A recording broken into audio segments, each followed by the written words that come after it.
to the Exploding Heads Horror Movie Podcast, episode 39. Boom! I am Dave Z. I am here with a guy who's not only ahead of his time, but he's out of his mind. Christian. I don't get it. You fucker. It's from Dr. Giggles. You're supposed to be Mr. Dr. Giggles. Don't you remember that scene? You tested me. He was ahead of his time and out of his mind. Anyway. Okay. And this will be better. Another guy here. He's gay, but not in that way. You knew that was coming. Yes. Yeah. Yes. Thank you, Dave Z. Yes, because you are gay, but not in that way, right? You're gay. You're happy to be here, no? I was gay watching that movie too. I am looking forward to covering these two movies tonight. Me too. Yeah. Me They're too. fun. It's They're going fun. to be a fun show, I think. Yeah. Year of the Slasher, listener's choice, by the way, and it happened by accident. The first one was episode 13. The second one was 26, and it kind of happened because we were stammering. This was episode 39. Again, we were stammering on what to do, and one of us remembered, hey, it's every 13 episodes. We've been doing it so far, so the listeners got to vote, and we're covering Dr. Giggles. We're covering Stage Fright. 2 slashers. One was pre-2000, one was post-2000. We put the vote on the Facebook group page. If you're not on the Facebook group page, it's another reason to get on that shit. Yeah, we are coming up to 2000. We are coming up to 2000. I'd say before this hits, we probably will be at 2000. Amazing. People. It is. It's amazing. Incredible. Yes, 2,000 people on the group page. It is. It's ridiculous. My Yes. fingers hurt from accepting so much. Look at this. I literally just have a claw here. My fingers hurt from creating so many fake accounts. I'm kidding. Nice squiggly line. We're huge in Argentina. That's right, we are. The heads are blowing up. So that's what we're doing tonight. Episode 39, 2 slashers. You're the slasher. Thank you, everybody, for voting. We really appreciate it. We love you guys. You know, we have to come up with a song for Christian. We don't have a song for you. So that's your homework assignment. Or that's the listener's homework assignment. I mean, like a song based on me? Because I've got like Ice Cappuccino songs. Well, you do. That's true, but nobody knows those songs. It's got to be something that people know. Like, okay, me, now it's, Mr. Easy Way Out. So there's no easy way out. There's that, okay? You have to sing every episode. I love it. I fucking love it. And not just like, he doesn't even have it. It's my gift to the listener. He doesn't do he's not at 50%. He's like, goes right in at 100% every time. Boom. That's right. Hey, we're entertaining. We try to be. Brandon has a couple. He has Brandon Don't Breathe, right? He's got Don't Breathe. Yeah. How did I get gotta Brandon Don't talk Breathe when in the I mouth. wrote that song for you, Dave? I wrote it Dave Z Don't Breathe, and it became Brandon Don't Breathe. No. Why would there be a song called Dave Z Don't Breathe? That's the song I sang to you on my solo cast. No, you did. You sang Rocky Don't Breathe, not Dave Z Don't Breathe. What do I have to do with breathing? No, I sang you in the second verse. What do I have to do with breathing? Well, you said Dave Z Don't Breathe. That's what you said? Yeah. I have to go back and listen? I was talking about basting you with a turkey baster. That's why. Oh. Okay, fuck you then. If you're not Brandon Don't Breathe, then it's the other song. No, I'll be Brandon Don't Breathe. It's I'm Breathe gay. I'm gay. Don't breathe with me. Dong. So anyway, you got a couple songs. I got a song. Christian needs a song. So we got to come up with something to, I don't know, something about cracking wise maybe. I don't know. This guy needs a song so we could drop him in when we become a professional show with a soundboard and everything. Before we get introduced, we can play that, Christian, I've been doing this every week. I'm going to do it again. When there was a movie that came out a couple years ago, it was a big budget zombie film. Yeah, World War Z. I saw it and I loved it. You Thank prick you. bastard, you. You cracking wise, you prick bastard. Did they call it World War Z in Canada? No, okay. When you guys churn out this shit, we want to offend them. We don't like to offend you guys. God forbid we offend you guys because you'll fucking That's stomp true. on us. We are a bunch of... They're calling it World War Z. We're calling it World War Z. Okay, just go with it. Done. Here's what's funny. I use my voice texting a lot. And when I was taking notes for the show, I'm driving around and ideas pop in my head. So I'm like, oh, I want to crack wise about World War Z. So I pick up my phone, I put on voice text, and I say World War Z in my on my notepad on my phone. And when I say World War Z, guess what? It writes out World War Z. So see, fucking, that's a smartphone. Yeah, it is. It's a Canadian phone, I guess. I mean, I got a Canadian iPhone. What can I say? I don't know. Even the Chinese know what we mean. Yeah, even they know. Well, you know what? Z. Other people say besides Canadians. Don't they say it in the UK and shit like that? Probably. I mean, I think so. We pretty much French rip off. UK, the French UK. That's the Queen's English. The Queen's English. It is. See, USA is fucked up. We're the only. Well, no, I'm sorry, Canada. I was gonna make the argument about the wheel being on the left side and everywhere else in the world it's on the right, the driving, but not Canada. Canada's just like us. Yeah. Do you even have a wheel in Canada? Yeah, no. Yeah. We're like the Flintstones. Just fucking. There's no bottom to our cars. Sucks in winter. We just put skates on. Skates, moose. You got a moose head, a couple antlers. You can grab them. Hey, what's the plural of moose? It's not meese. Okay. What is it? No, it's moose. It's actually a moose. It's just moose. I thought it was too. Yeah. The plural there's a lot of moose there. Moose. You just say there's a lot of moose. Yeah, or meese. There's a lot of moose. But I wanted you to say mooses. Mooses. No, I would not. I'm more comfortable saying meese before mooses, I think. Mooses. Meeses. I'm more comfortable saying meese. Moods. Moods and moose. How about that, huh? They both come from Canada. Moods and moose. Yeah, and the plural of moods is meads. Oh, there goes this episode. Poor moods. I know. Poor moods are also banned. Oh, shame. Oh, you want to shame right off the bat? Let's shame. Okay. Wait. I hear the music for the segment. You shamed me. Very good.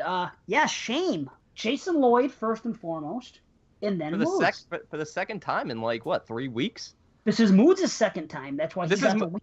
Yeah. I thought this was Moods' third time. It said it was his third. If it's his third, then but why? He's done. But what did they do? Nipples again? It was nipples? Oh, that's what I thought Jason got. It was nipples. I thought that's what Jason got. I thought he showed a poster that had a little bit of nip on it. Oh, no. Not We're this getting time. offended by... Oh, okay. What was it? Okay. Sorry. First of all, let's explain so the listeners that aren't on Facebook know. Okay? Nipples. On Facebook, these guys got banned. First, Jason Lloyd. It was nipples. It wasn't nipples. I'll tell you It was nipples. That's going to be on my tombstone. Noodles. Yeah. That's on Dave's tombstone. It was nipples. Was it nipples? There's a rat. There's a rat in our group. First of all these shows are R-rated shows. So if you're in the group page, it's not Disney friendly. It's not kiddie friendly. It's freaking people. Of course, it's not X-rated. We're not saying people should be putting up fucking intercourse and dicks and schlongs and naked women and. Whoa! Why not? I don't mind. I'm not uptight, but for the sake of the common good, it's just not. You can't do it, and they weren't doing that. And these are R-rated shows. The first one happened. It was in the Cut to the Chase group, and that's on Horrorphilia Network, and that's Dan Chase, who has a nastier fucking mouth than I do. Okay, it's an R-rated show. Jason got pinched for posting a picture the second time. Now, this was a picture, not nipples. No, there was a girl with white stuff on her face. That's all it was. The girl had clothes on. She was not naked. It was a girl's face. I don't know what the meme was. Shaving cream. But it was something. Well, that's just it. We don't know what it is. Can you prove, hey, there's semen on that girl's face? There's no proof. It could be fucking frosting. Forensics? It was kabuki. It was kabuki. That's the best joke in that fucking movie. Yes, That joke rules. It lands just like fucking bukkake. Oh, it's beautiful. So anyway, someone ratted on Jason Lloyd for putting up a picture of something like that, and then at the end of him for a week, and then the same thing happened with Moods. And maybe Moods was a nipple. Is that what you guys were saying? No, I swear I thought that maybe the first time Jason got banned was this the first time or is this the second time with the face? This is the second time. The first time had to do with it was a Horrorphilia advertisement, and it was a girl that had clothes on even. It was just I think there's like a little bit of nip. Oh, with a nip slip under those clothes, though, I'm pretty sure there were nipples. Yeah. I didn't just pull nipples out of the sky. Like, I mean, there was a reason why I said nipples. Although it does roll off, it does roll off the nipples out of the sky.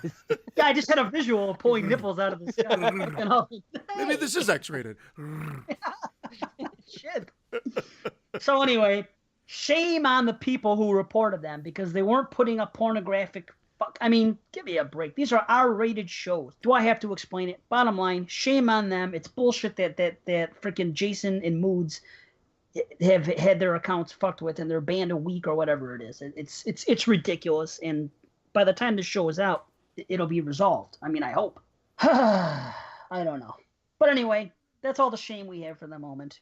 Right? There's no other shame. Did you guys have any shame or anything on your minds? No. I masturbated quite a bit this week, but...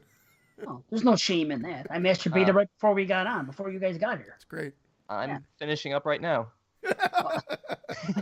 Oh, that's what you're doing. I couldn't see it. Oh, okay. All right. I thought you That's why his face is so white. Right. Well, there was a scene here before you guys got here. I got to the exploding headquarters first, and there was a bit of a scene. And after it was over with, I needed to relax, so I touched myself. And more on that scene later. But, yeah. Okay. Yeah, there was a little incident, and I have audio to prove it. But anyway, guys, before we get on with the official show, there's something also going on in Horrorphilia. It's called the Network Blitz. And what this means is that if you're listening on the Horrorphilia Network, Jason Lloyd is doing this promotion, which is a pretty good idea, actually. And twice a month, 2 different shows. He's going alphabetically. So last month it was 22 Shots, and it was Blood, Booze, and Reviews. Both of those shows appeared on our our podcast feed, along with every other podcast feed that is on the network. So occasionally, 2 times a month, other shows are going to be showing up on our feed. Now, if it doesn't say number, like this is episode 39, you know, if the show doesn't start off and you hear me saying, all right, guess what? That is not the Exploding Heads. So I want to straighten that out so you don't listen to 22 Shots or so you don't listen. Please don't listen to 22 Shots. No, please do. I'm just saying, don't listen to them and think it's us. Someone said, hey, there's a Pet Cemetery you guys did was great. I'm like, well, it was great, but we didn't do it. You know? So just to avoid confusion, this is going to happen. And it's going to happen to everybody. And it's a great thing because everybody's download numbers are going to go up. You know, new ears are going to hear their shows that may not have heard. And vice versa. We're going to be on their feed when it comes to the letter E. And it's our turn to make a round. So if you don't hear the show start off and you don't hear us 3, guess what? It's not us. Not saying don't listen. Please do listen to those other shows because you might love them too. Just wanted everyone to know to straighten that out because a few listeners had some confusion. So that's the way it is. Must have been the Argentinian ones. Indeed. Show C. Explodable Heads. Yes. The worst Argentina. I don't even know why I tried to do it. You could have fooled me. I don't know. What do I know? I don't know. What do I know Japanese. I know what Asian sounds like. Don't even get me started. I know what Asian sounds like. Don't even. Oh. Time out. It's Asian-esque. Yeah. Jamoke. You're not going to believe this. Somebody who's dumber than a cup of coffee, they say. Dumber than a cup of coffee. Okay. That's what they worded it.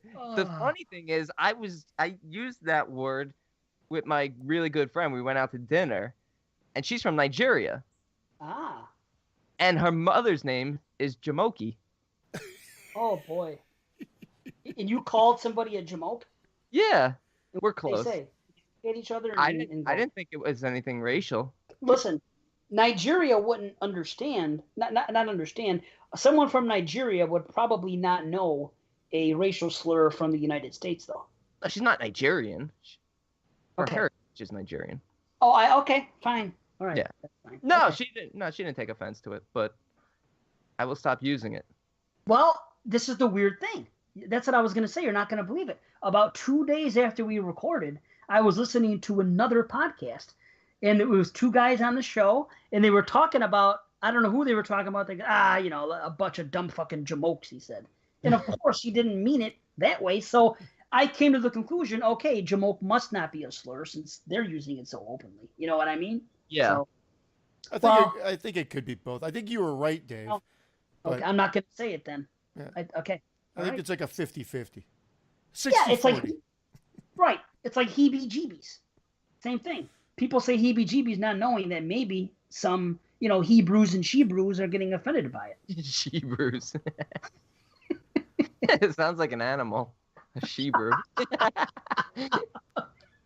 I don't date Jewish girls. They're very hairy. They look like Shebrews. Well, the plural of Shebrew is Shebrees. Shebrews. Oh, shit. Well, next time you see your relatives, call them that. Say, hey, what's up, Shebrees? So what do you mean? Well, it's plural of Shebrews. Anyway, this is a horror show. Let's get back into the horror. Check it out. The horrors of racism. The horror. It is a horror, right? And the shame of it. Yes, horror and shame. That's what we could rename the show if we ever have to. Horror and shame. There we go. Yeah, then we'll get 1 million fucking 1-star reviews. Christian with this. There we go. Like, move on to the next fucking segment, please. All right. It's like you know me. There we go. Next. There we go. That's all I got. Oh yeah, check out the timestamps, everybody. Look at the thing. Look at the show notes. If look at everything is in the show notes. So look at the timestamps in there if you want to go to the reviews. Boom. That's all I got. Anybody have anything else? Like I said, I'm really looking forward to jumping in. Let's jump in. Let's go. We're going to go to emails and V-mails and see what the hell we got here. We'll get right into it. Let's do it. Let's do it. You're basic. Do it. Do it. Okay. These ones came a day after we recorded our last show. So I kind of felt bad because I was like, hey, I even mailed them back. I said, hey, you're not going to hear this for like another month. So here's the first question. And the funny thing is both of these are going to require us to come back to them. But, hey, what are you going to do? So this is from Bonnie B. Hi, Dave, Christian, and Brandon. I recently was visiting the EHP archives and listened to the episode where you all did a comparison of the older film The Innocents and the pretty thing that lives in the house. Great episode. Thank you. I am the pretty thing. I'm sorry. That's good. I can't believe it took this long to say it. That's good. I think we said it on the show. Said it on the show. You think? I do. Okay. Sedative. Somebody get this man a sedative. Sedative. Okay. I took a lot away from it, and well, it got me thinking about more contemporary movies that draw direct or at least recognizable inspiration from older ones. There may already be people drawing comparisons between those two movies on the internet, so please forgive the redundancy if you've heard this one before. This is weird because today is the anniversary of this very movie as we record. Wow. But anyway, of which movie? The Innocents? Check it out. Have you guys ever noticed the similarities between Spielberg, Hooper's Poltergeist, and Lewis Allen's 1944 version of The Uninvited? Stop. Have you guys seen the 1944 Uninvited? I have, but not recently.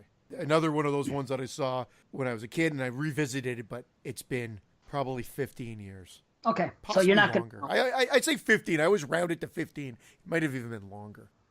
It's been a while. That's the bottom. It's been a long time. It's been a long time.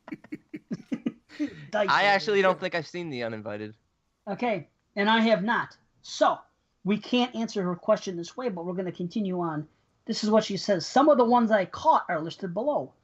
While they happen at different times in each film for different reasons, the Poltergeist staircase scene is similar to the one in The Uninvited. When Stella smells her mother's scent and feels safe, and conversely, when Diane smells Carol Ann's accent and is happy.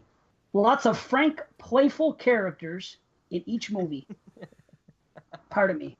These guys are making me laugh. So yeah, Brandon's doing the two fingers to his nose. I know. We're very mature. Let me say this again. Lots of frank, playful banter between both adult main characters in each movie. Both main sets of characters in each movie project a benign point of view on the ghost at first, until they learn more about each situation. The gnarly trees outside both houses that place some significance in the stories. Wow. The fascination with the youngest daughter in each film. and animals not liking things at the top of the staircase. Wow, interesting. There are probably more similarities, but that's what I could think off the top of my head. Both stories are considerably different on some levels too, but I still was astounded by the similarities, at least enough to call your guys' attention to it as a potential comparison for down the road. Anyway, keep up the great work. Looking forward to listening to more episodes. Best, Bonnie B. Thank you. Yeah, thank you. Yeah, it's been a while since we've done, well, obviously since the first season when we did the, pairing them up like that so we could draw comparisons. Yes. So, but I miss that type of show. I was thinking of doing it at one point for this show, and I'll tell you what I was thinking of. Blackcoat's Daughter and The Invitation, because those were, and House on Pine Street were 3 movies that we covered. We got into spoilers, and we really dug it apart. We have not had a show this year for our new movie that's been like that, and I think we should do one. We should do one. The Devil's Rejects. No, sorry. What? The Devil's Candy. Yeah. Okay. Oh, that's true. Devil's Candy. What? I did that on purpose that time because Devil's Rejects. I was like, huh? Anyway, you're right, though. Okay, so at least we got one in. We're going to do it again. Problem is with Poltergeist, I always wanted to cover it as a trilogy. But I don't know. Maybe you guys don't want to. Well, I mean, we could. However, I think we'll be talking about 2 on the 22 Shot Show since it was an 86er. It was an 86er. Yeah, I mean, I would love to do that too. Maybe we will do it as a trilogy. Maybe we will, and then the show after that, we'll do that movie, The Innocents. The Uninvited? The Uninvited, and we'll talk comparisons then. Aha. So there you go. Bonnie, you may be responsible for hooking us up with 2 shows just now. Well, so. I mean, look, we kind of just go by seat of our pants here, but I feel like in the future we're definitely gonna get into some older films. Yeah, I mean, I think once the year of the slash is over, I think we really need to explore some older films in the next few seasons to come. I feel like I don't know. I feel like my knowledge in particular of 70s and earlier is not where I want it to be. Same here, but I don't want to make it a thing like the slashers where we're doing it all. No, not every show, but I would. Not even every 3 shows. Just once in a while, just do it. Hit up some more obscure films. So thank you, Bonnie, because you got our gears, our brains are moving, and what's the expression? Got the creative juices flowing. Thank you. Gears turning? That too. Flowing? Yeah, that's good. Yep. Lyrics be flowing. I feel moist. You feel who? Like Christ. Yeah, what's going on with your mic all of a sudden? I feel moist. Moist. Yeah, maybe we should turn it off. Marron, right? Did you say marron or move on? Both. Yes. Boom. Okay. That was Next Japanese email. for move on. Oh, so sorry. Oh, shit. It's okay. miso soup sorry. Miso soup sorry. Here we go. He's so horny. Okay. Okay. Here's a new email. It's I can't even read this. Can I? Regalardo 0084. Anyway, hey fellas, Raphael. That's it. We'll just say it's from Raphael. Raphael from sunny California, home of Scream, birthplace of Sid Haig, and origin of bleached assholes. I like it already. I believe that. Yes. First time emailer here. I've been listening to your show since December. That has quickly become an instant favorite of mine. Thank you. All right. This is hands down my favorite horror film podcast right now. Oh, wow. You guys are really, wow, awesome. You guys are really something special. I really love to hear how you bounce off each other so easily and all your conversations and ideas thrown out. The chemistry between you 3 is truly entertaining. I enjoy all of your in-depth conversations and banter, but I also just like to listen to the 3 of you shoot the shit too. Yeah, thank you. That's awesome, man. Thank you. Yeah, really. Thank you, Now, Raphael. Now, my question for this email is, have any of you heard of a recent film that came and gone already, supernatural drama mystery film, Personal Shopper? It stars Kristen Stewart about a woman who is living in Paris, working as a personal shopper for a high-profile woman of the fashion world. Stewart's character is also in the city to try to communicate with her late brother, whom she made an oath with of whoever died first of the 2 would send each other a sign of the afterlife. Not exactly full-fledged horror, but it has enough horror elements with some pretty darn creepy and horrific moments with a mix of psychological and paranormal themes in the vein of what has been compared to Hitchcock that I'm sure you guys will appreciate. It's atmospheric, eerie, and beautiful, with a slower pace and a story that people may leave either loving it or hating it. I was never a fan of Ms. Stewart prior to this, but she really won me over with this performance. This was also booed at the Cannes Film Festival, while also being praised by many other critics. For me, it's a solid 8 out of 10.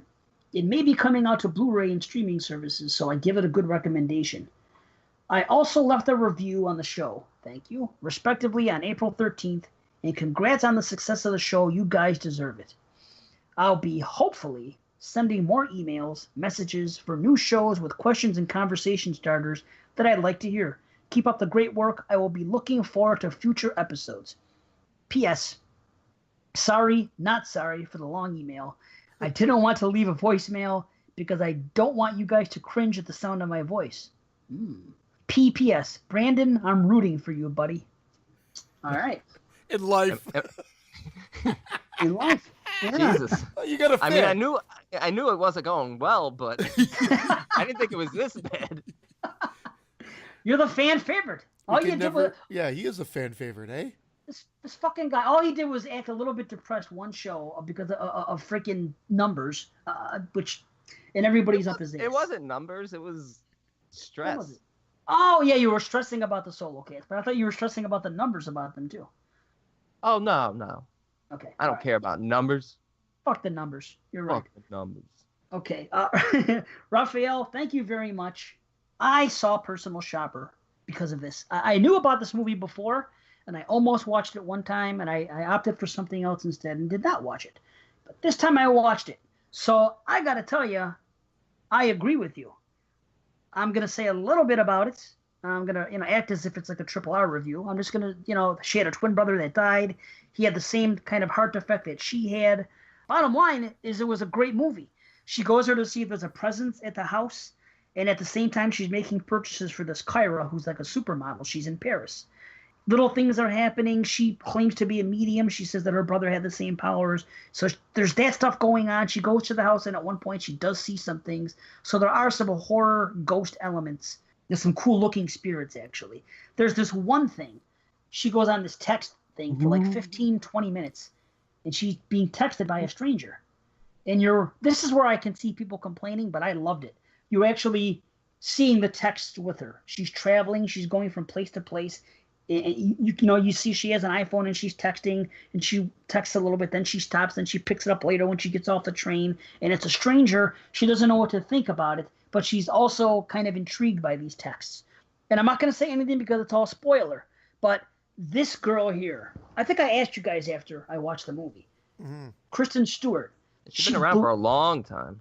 I don't think I've ever seen her in a movie before, but she had my attention from first frame to freaking last credit. This girl, I was completely in her performance and everything going on. It doesn't hurt that she's cute. But I happen to find that she's a really talented actress that sometimes just appears in a lot of movies that I don't like. Well, I mean, right away she went into the Twilight movies. Not my cup of tea. Even before that, early on she was in Panic Room, which was a good movie. Zathura. Oh, was she? Kid, yeah, Panic Room. She was the kid in Panic Room. That's the last time I saw her. So how long ago was that? Yeah. Okay. Zathura, which was a kids movie. Then she did a couple of independent comedy coming of age films, and then of course Twilight, which don't get me started. Well, I never even bothered with them, and whatever. I'm not going to. But I don't know. Now that I see her, man, I tell you what, she really blew it away. Maybe I'm getting too excited about it, but right now, this is my female performance of the year. I thought she was tremendous. Listen, yes, well-made film. I think you guys will both dig it. This is the kind of movie, and I'm going back to what I said a few minutes ago, that we could have reviewed and had an in-depth spoiler talk as far as what's going on here, as our interpretation of it, because it does kind of leave you, not kind of, 100%. I can see some people watching and saying, this doesn't make any sense. I don't understand this and that, and I have my own interpretation. It's that kind of film. But I like this movie even more than Raphael. I give this movie a 9 out of 10. Whoa. I think we're going to have to come back to this one on episode 41. Yeah. Oh, yeah. Now that I gave my grade? Come on, what is this? Hell yeah. Well, we'll think about seeing it. So, yeah, listen, I thought it was great. And, like, it's not straight horror. I mean, there's horror elements in here, but it's still, it counts to me. It's very, you know what? I hope you guys do watch it, and we do talk a little bit about it again, but I'm glad that he pointed this movie out, because like I said, I was going to watch it, then I didn't, and because of the email I did. So thank you for pushing me in that direction, and all of us, and hopefully these guys like it just as much. I'm looking forward to it, because you guys have come in high on a bunch of movies, and I've been saying it even to this point that I just have not been blown away with this year's films the way I was with last year's. I'm not saying they're all bad films. It's a much more consistent year. I haven't been watching tons of shitty films, but everything just feels, everything feels like it's lacking that small piece to make it amazing. Well, put your dick in it. Ba-da-boom. Waka waka. Hey, at least it's a dick and not a penis anymore. Yeah, see, so I wasn't even dissing you. Yeah. And I'm really enjoying this year. I remember thinking the same thing last year. But at this point, there was like The Witch. Some people went nutsoid over 10 Cloverfield Lane, which I loved until the end. And I'm trying to think back. We had like Green Room. We had which we left Black off. Coat's Daughter. We had Before I Wake. I mean, these are films that personally blown away by last year. Black Coat's Daughter. That was August. We didn't see that until August. It was true. Yeah. That was August. We haven't even hit that point yet. So we still have half the year left. Half the year left. And there's some movies that are coming out. It comes at night. And that comes out in a couple weeks. Comes out in a few days. Comes out Friday. Oh, it's this week. Okay, perfect. This Friday. And so is my birthday. Happy birthday, me. Yeah. What? How many days? No one cares. The movie. No one cares. My birthday is on Wednesday, everyone. Send me presents. That's good. Send me presents. Well, if they can go back in time to this night, Sunday. I accept presents late. You may get a Facebook post. That's it. Maybe I'll poke you on Facebook. Yeah. Poke me. I'll wave. I'll do that new thing. I'll wave. The birthday wave. I'd rather be poked. Yeah, me too. Okay, thank you for the email. Where the hell are we at? Oh, Jim K, our homie Jim K. Oh, by the way, I forgot to tell you guys. Jim K is Jim from Toronto who won the freaking drawing, by the way. Yeah. Oh, you knew this? What am I not putting together? I thought when you said Jim K, I thought it was the guy from Toronto. I didn't see Jim. No, when we did the drawing last show, I said the guy's name was Jim from Toronto. Little did I know until he contacted me on Facebook that it was Jim K. Hey, that's all Jim I'm saying. K. Okay. Did you know? Of course I know. You didn't know anything. I want to know if Christian, because the guy's Canadian. He's acting like he knew. K is a very Canadian last name. No, I just assumed the way you led into it, it was the same person. I mean, if you had said James Ked. James Ked. Oh shit. That's it. That's your song, Christian. We're gonna sing the alphabet to you. A Ed, bed, said, dead, Ed. Fed, Jed, head, iron, ked, led, med. I gotta stop. Ned, Ed. Okay. Next. Anyway, I don't know what Christian's talking about. Last week or this week. I don't know what you're talking about. I don't know either. It's like a fucking detective. You know that Jim K's Jim from Toronto? Really? Yeah, that's what I'm saying. Good to hear. I'm happy because Jim K is heavily involved in the show. He's always sending us messages. He was responsible for us doing our top 20 last show and everything else. You know, it's Jim K. So he ended up winning. Oh, that guy. Responsible for that. Yeah, Jim K. That prick. Guy. Now you get it. Holy shit. I got it. I'm just driving you nuts. Oh, you didn't just get it? No, I was being a jerk. God, yeah, you are. Oh, you are. What a prick. Okay, Jim K. Let me get on to this. Jim K. sent us a message, and this is one we're going to have to revisit because we're not doing this again 2 shows in a row. So, hey, Dave. Here's another one for you guys. How about a top 10 list of the best horror movie endings of all time? Some that I thought of offhand in no particular order. Good idea. Anyway, Friday the 13th. Jason jumping out of the water. We didn't find any boy. Then he's still there. Okay, awesome. Take a drink. Still there. The Omen. Damien looking back and smiling. That's awesome. Sleepaway Camp. One word. Angela. Yep. One word. Penis. The Mist. The realization and the screaming. Awesome. Brandon, this is for you. The Invitation. The lights all over the city/country. Yeah. Brilliant. Yeah. Jaws. Hooper and Brody swimming back to the shore on the barrel. Aye.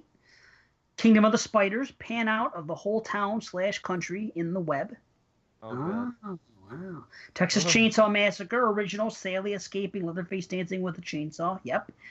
Blair Witch Project. Mike found facing wall. Heather stuck, killed, and camera fall to the ground. Right on. So we get the point. That was a fun list, and I barely scratched the surface. I'm sure you guys will look into it deeper and come up with even better lists. So, as I explained to Jim, I messaged him back. I said, we're not going to do it episode 39. Not enough time. We're not going to do it episode 40 because it's going to be a big show. It's a special, so we're not bullshitting. It's just going to be, we're doing 4 freaking reviews, so we're not going to be doing triple R's and emails and all that shit. It's going to be Exactamundo. Exactamundo. Yes. So, episode 41. Hold on to your hats. We will at least do 10. Does that sound good to you guys? Yeah. I like that list. It seems almost I like agree. It's a unique list. It's almost like not even the most shocking endings, but a mix of shock and a mix of iconic. Right. Yeah. What was the question? Did he say best? What was it? Yeah, did he say best? I'll look back now. How about just a top 10 list of the best horror movie endings of all time? All right. Yeah, that's gonna be interesting. It is. I really want to rewatch Kingdom of the Spiders, but I that movie freaks me out. Dude, I know. I just saw a spider here a little bit ago, and it freaked me out. I feel you. And that was a small one. And Blair Witch, the ending. Did you guys know that Mike is not dead when he's standing against the wall? He's at a glory hole. I didn't know that. Yeah. Wow. I only know that because I was on the other side.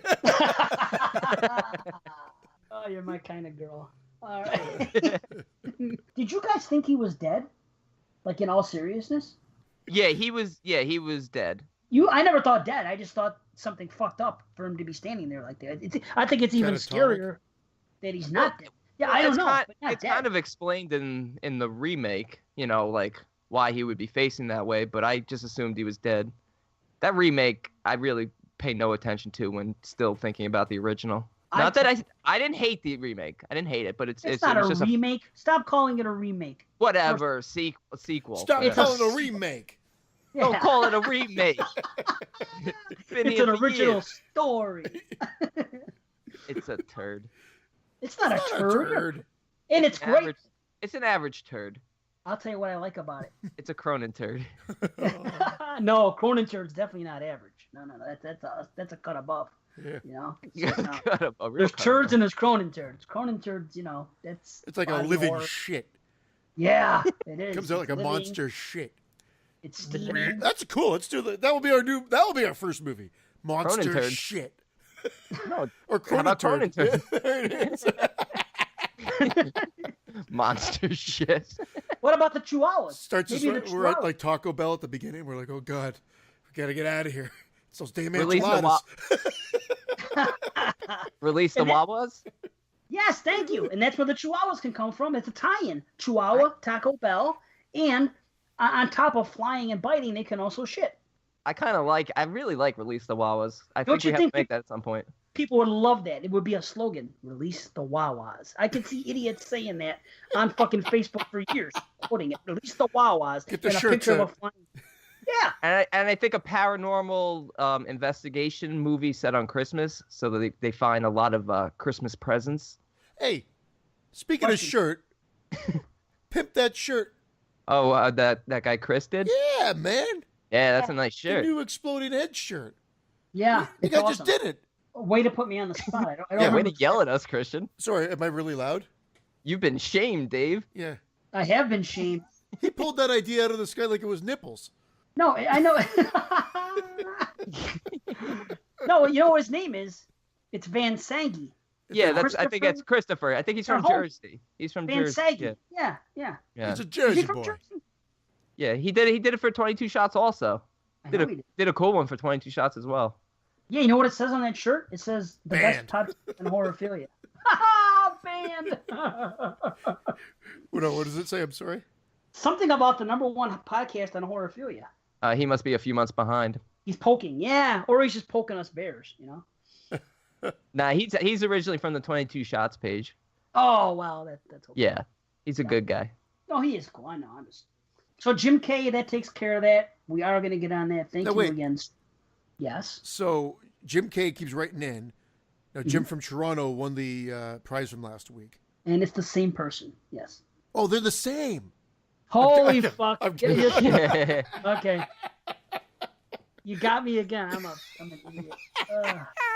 I can't believe you keep falling for this, Dave. Because I'm used to dealing with stupid people all the time, so I don't take anything for granted. And my wife always asks me this. She's like, how come every time you explain things to people, you have to be so precise and repeat it and this and that? I said, because they're fucking stupid. And if you don't do that... You talk to them like they're stupid. No. I'm not condescending in any way or anything like that. I just say, so this is what we're going to do. First, we're going to drive up here. Then we're going to take a right here. I just explain the best I can. Yeah. And she says that I explain things that should be obvious. I said, no, there is no obvious. As long as you're not doing it in a condescending way and you're doing it, the right way, I'm sorry. There is no obvious. Only Zool. Sorry. I've worked in the... Joke. The jokes are horrible tonight. It's the night's young. It's a new low. Yeah. I've worked in the public eye part of. I've worked with the general public for many years, so I just public eye. That's funny because Christian's done a lot of work in the brown eye. Yeah. And you in the pubic eye. And he's back. Oh, the pubic eye. That takes it to a new low. And we're back down. Here is our voicemail. One of two, actually. We have 2 voicemails tonight, gentlemen. Nice. This is the first one. I didn't prep you for any of them because it's not going to help. Hello. What's going on, guys? It's Matt the Horror Adonis. I just want to get your guys' thoughts on something with the whole 4K format. I know since Dave is officially a Blue Tuber now, he's down with the Blu-rays all the way. Damn straight. I just thought it'd be funny. What do you guys think about, the 4K format? Do you guys have any interest in it? Have you guys picked up anything like that? What do you guys think about it? Me personally, I'm not really a fan. I'm not knocking people who do. That's cool. People want to do that. It's awesome. I'm not really one to jump at the new technology. I wait a little while. But either way, I don't know. I'm perfectly content with Blu-rays and even DVDs. If they're cheap, I'll pick them up. I don't really care, especially horror for sure. But the thing with 4K that I don't really like too much is that, it seems like it's mostly new releases, which, is to be expected. But maybe if the format catches on in a year or 2 or whatever, they'll start releasing older titles. But most of them is like, there's very, very slim pickings for horror. And, this is what we're all about, right? We love horror. It's our favorite genre. But very slim pickings for horror. And, there's nothing older that I can think of off the top of my head. I might be wrong, but it seems like for horror fans, 4K is not as important to us, I would say, as the people who aren't. Maybe people just love regular other genres besides horror. Maybe it's more conducive to their collections, I guess you could say. But for me, it's pretty slim pickings for us. And I don't know. I'm just not really one to jump on a new tech for whatever reason. And I really don't feel like buying a new player, a new TV, and all that shit just to, watch something in quote-unquote ultra HD. Like I said, not knocking people who do that. It's awesome if people want to do that. But for me, I don't know. I'm not really down with it. But what do you guys think? Do you guys want to pick it up? Have you picked it up? Or just what are your general thoughts about it? And how do you think about the whole 4K experience with the horror genre? So yeah, guys, that's my question. Show's awesome as usual, and I'll talk to you later. All right. Thank you, man. I actually have an answer for this because I actually just recently got a 4K TV. What? Go ahead. All right. Yeah, and a small one, like a 41 inch for my room, and I was gonna go with just a regular high def TV. I wasn't gonna get the 4K, but it was like an extra $100. So it was like, you know what? Let's do it. And they say that the conversion of the Blu-rays and even the DVDs is so much better just by having the 4K TV. Upconvert. In turn, yeah. So yeah, the upconvert. So it's in terms of that, it's great. I'm not buying 4K releases now because it's like it was. I remember when DVDs first came out in the 90s. It was all the popular titles, and then Blu-ray is the same thing. It's going to take a while before it catches on. Plus, the price point for those are so high. But I think eventually, if this technology takes off and becomes just the next big thing, then I think eventually we'll get everything in 4K. But I'm not so sure. I'll do an addition to that. First, and I don't know if I'm out of the loop, but everything that I've read, I don't think there's much that's actually 4K. I think they're releasing them. They keep saying a new 2K transfer put on the disc because I think the source material at this point, I think you hit it with 1080p. I think that matched the source. I could be wrong, but everything that I remember reading about conversion of like 35 millimeter film from back in the day, or some of the movies like Evil Dead that were done to like 16 millimeter, you can't, like, they've reached where they can go from a quality standpoint with either DVD, I think more specifically Blu-ray, 1080p. Now with 4K, I think they might be starting with releasing things to film it. Well, they've been doing that for the last few years, but I'm saying even Yeah. for doing releases in 4K, because everything I've seen horror-wise says a brand new 2K release. Which Yeah. So, like, I mean, at that point, it's better than 1080p, better than Blu-ray, but it's still not taking full advantage of 4K. And I'm not entirely sure if that's just because the source material doesn't necessitate the need to go to 4K, or what it means, or if there's something else that I'm missing. And exactly what you said, the TVs upconvert, and they're doing a really good job at upconverting. So what's the need of buying something more expensive as well? Yeah. Finally, I think it's a dead. I think hard media, as much as the collectors are going to hate to hear it, is almost dead. And I think this might be the last batch of hard media, 4K, 2K, 4K discs. And I think it's all going to be. That's why booklets are important. If they put booklets in those collections, I think people are going to want to pick them up. But without that, digital format is going to be probably the future. Yeah, I agree to an extent. I don't think you're going to see companies like Scream Factory or Arrow be putting out 4K releases. I think they're just the 4K releases are the mainstream Hollywood titles. You know, the new Wonder Woman, the new Spider-Mans, those are going to be the ones that are going to be coming out in 4K. And, you know, if you're into those films, and that's going to be your collection. But I agree. I don't think we're going to see 4K horror as the wave of the future. Do we need Friday the 13th in 4K? No, because even the Blu-ray, which I love the Blu-ray, but it starts, awesome. There's a bit of a wash to it. This is what Vince always says. He calls it a wash. It almost seems like it's been cleaned up for Blue, and the whole point of that was, remember when you popped in that VHS and it just kind of looked gritty, it just kind of fit the format for it. I think, it'll be interesting to see what else they could do with it, but right now, based on the way the movie should be presented and how the movie looks, I feel like we've for certain films, they can't go any further with a higher resolution. It doesn't benefit the film at all. That's true. Yeah. You know, I admittedly I don't know a lot about it. I used to be more tech savvy, but I'm just not at the moment because I'm not ready to buy one yet. I mean, when the time comes, that's when I start researching. And again, I don't.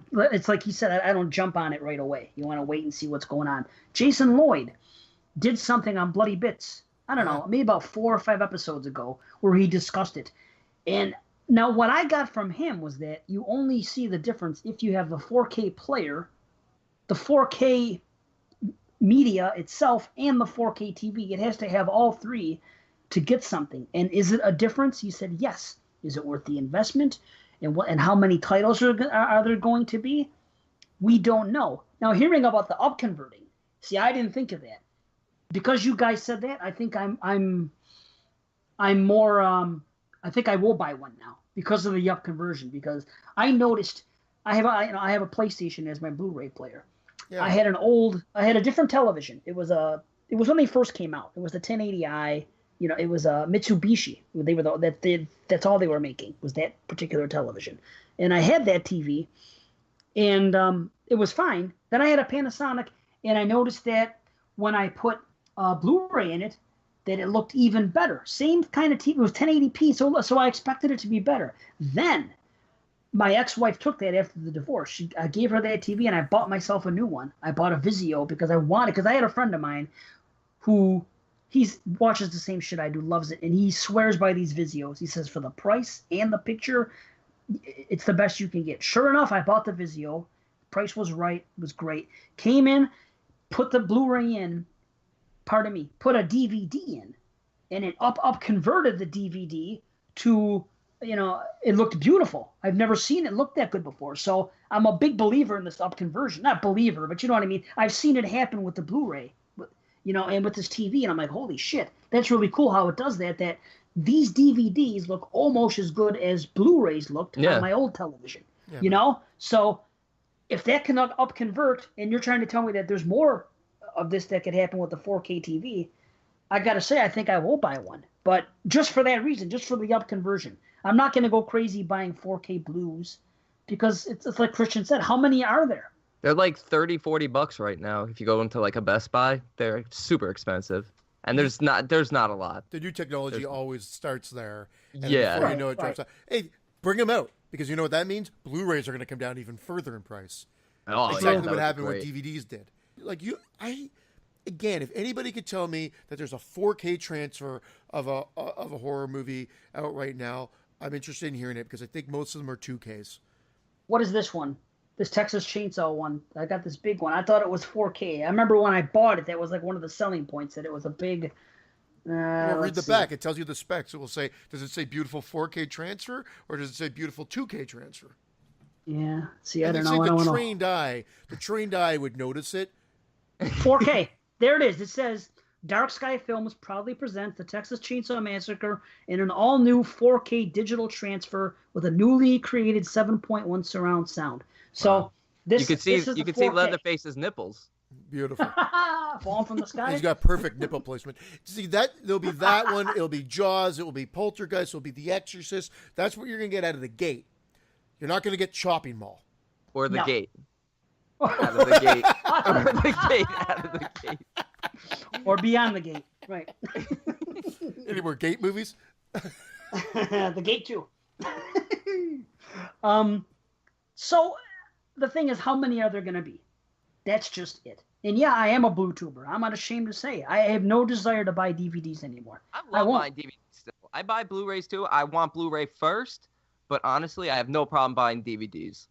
I don't need to buy DVDs because I can get everything streaming. You know, there's very, very few titles that you can't get on Amazon or iTunes if you want to watch the damn movie. I still consider myself enough of a collector that I'd still rather have a physical copy on DVD than the streaming.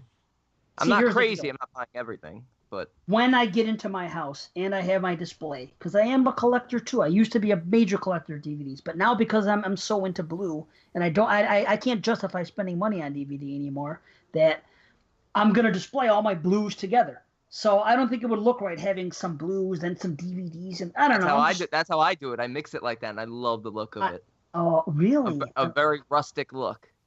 I don't like that all Blues, all DVDs. Rustic. I don't believe in segregation. My higher technology. That shit's in the past. I don't even put those dividers up on the grocery lines. You know, the funny thing is, one day I was checking out at the grocery line, and I'm always fucking with people, like, joking around, and the woman put up the divider, and her stuff was, like, way back, and I was like, I wasn't going to do it because I don't believe in separating groceries. And she looked at me like I had 6 fucking heads. She was right. Yeah, she might have been right. She's like, why are you talking to me? Don't you know grocery store? He does have 6 fucking heads. They're all in the freezer in his fucking apartment. Father, bring me head number 3. You got a separate apartment that you got fucking 6 heads in. We know it. I got 6 heads in a duffel bag. Is it 6 or 8? I don't know. I think it's 8. It's 8. Yeah, it is 8. Know. You're in that movie, aren't you, Dave? Yeah, right? You're in that. Right. You should know. You should know. I wish I did have 8 heads in a What's duffel in the bag. duffel bag? Hey, what's in the bowl, bitch? That's a callback. What's in the box, bitch? Good old Clay. And when it comes to Blue, it's like my father started telling me when I reached the age of dating. the blues should just stay with their own kind and not mix with the others. So. Really? And it's like my father always told me. He didn't say that, though. Obviously. You show me a tropical fruit, and I'll show you a cocksucker from Guatemala. Hey, George Carlin. Hell yeah. Yeah. Your Awesome. father's George Carlin? Yeah, didn't you? Yes. The Jewish George Carlin. Is he Jewish? No, he's not. He was Irish. He was raised, went to Catholic. I know too much about George Carlin. Anyway, yeah. Guys, if you want to hear more about that 4K, that whole thing, because Jason does a real good spiel of it for like 10 minutes. He talks all about it. I'm going to find out. It was good. It was good. Yeah. I'm going to ask him which episode it was, and maybe we'll post the link here, or we'll say it next show or something. But It was so good, Dave can't remember the episode. come on, it's Bloody Bits. They come out every week. Who remembers that? Yeah, what the fuck? It's Bloody Bits anyway. Yeah, Jason's been banned anyway. That's true. he can't hear this. Yeah. That's This true. is not, the podcast is on Facebook. You realize the podcast is on his network. Oh, shit. I'd like to go ahead and apologize for the previous joke. I think I already have to edit you out. I gave him that option last show. Yeah, keep talking. It just might happen. Yeah, watch the listenership go down. Cut me out. Cut me out. Cut me out. Watch the listenership go down. What a cocky prick. What a prick. Next message. Hey guys, Travis Christian here. I just want to put my 2 cents on that guy slamming you guys, saying you're a shameful podcast, you take the easy way out. And he's so full of shit. Sounds to me that he's a little jealous because his little pusscast isn't doing that good. And maybe one of these days his little podcast nutsack will drop and he'll have some balls and actually be able to do a good show. But man, you guys do a great job. And your iTunes review, man, that's a great idea. I mean, it's, you're giving back to the fans, I mean, there's nothing shameful in that at all. And you've got one of the best 10 Facebook pages on there, member pages there is. I mean, fuck. This guy's just a fucking cuss and a half, doesn't know what the hell he's talking about, and is jealous still. And I, for one, as a member of the Exploding Heads Nation, would like to know who the hell he is so I can listen to his podcast and see if he's even worth the fuck or not. Anyway, guys, you guys are doing a great job as always. Keep it up. Travis Christian out. Awesome. TC. Thanks, Love man. it. Yeah. Thank you. Thank you. Well, our fans are not fake. He was heated. Yes, heated. heated. Yeah. They're not fake, right? We're not fake. No. Our group page isn't fake. Phony. I love the none of group it. page. I love the group page. Oh, So much shit going on. So many people being active in there. I love it. It's been great lately. There's Yes, more it's great. activity in the last 2 to 3 weeks than, like, I'm not saying than ever before, but it just is now more people are posting things and wanting people's response and whatever. It's great. That's what it's all about. I mean, I love it. I love it too. I can't, sometimes if I don't respond, it's not that I don't like the post or anything like that. It's just sometimes there's so much happening that I haven't been able to go back and see everything. I don't think anyone has ever asked you anything on the page. No, never. Well, he's the ambassador. Come on, he's the Canadian ambassador. Anything Canadian has to pick go on him for. so fucking much that he gets all the fucking pity. Oh, poor Brandon. Brandon, you're great. Brandon, we love your solo cast. I mean, enough fucking lies. Let's Speaking go. of, shout out to my boy Jerry. My grab ass buddy Jerry H. Yeah. My grab ass buddy Mr. Watson. Yep, grab ass and all over the freaking Facebooks. I know. Yes. TC, thank you so much. Yeah, man. Obviously, I can't say the person's name on the air, and I wouldn't. And I'm not even going to say it in private. But I will say this. TC, you are very familiar with his podcast. And there's Or no shame. her podcast. I think her. Yeah, imagine if a woman did that, got all crazy like that on me. Oh, shit. There's no way. You fall in love. I was going to say, a woman like that never gets that angry at you unless you've been intimate with her. So unless it was my wife sending it or an ex. Imagine if that's one of our 1-star reviews. Yeah, your wife. Is your ex? You might be right. Wow. Well, okay, 1-star review. Speaking of that, that went down. As soon as all this shit went down, all of a sudden, we had 3 1-star and 1 2-star. You know, the 1 star came from the terror threads, or because of one of your guys' solo cast. I forgot. But he beat us to the joke, Christian. For once I did. So obviously something went down. We talked about it on the air. I don't want to talk about this too much, and I don't want to bring this person up again because it's old news, and I don't want to get any more damn 1 stars.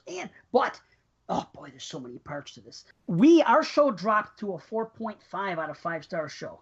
It took a hit because of those ratings. But all of a sudden, the last week, people came out in droves. We have 65 ratings now, where last time we recorded, we had 53. Wow. So granted, 3 of them were shit. They were the 1 stars or whatever. But everything else, 5 stars came in. So everybody came to help us out, and we're back to being a 5-star show. And I think that's awesome.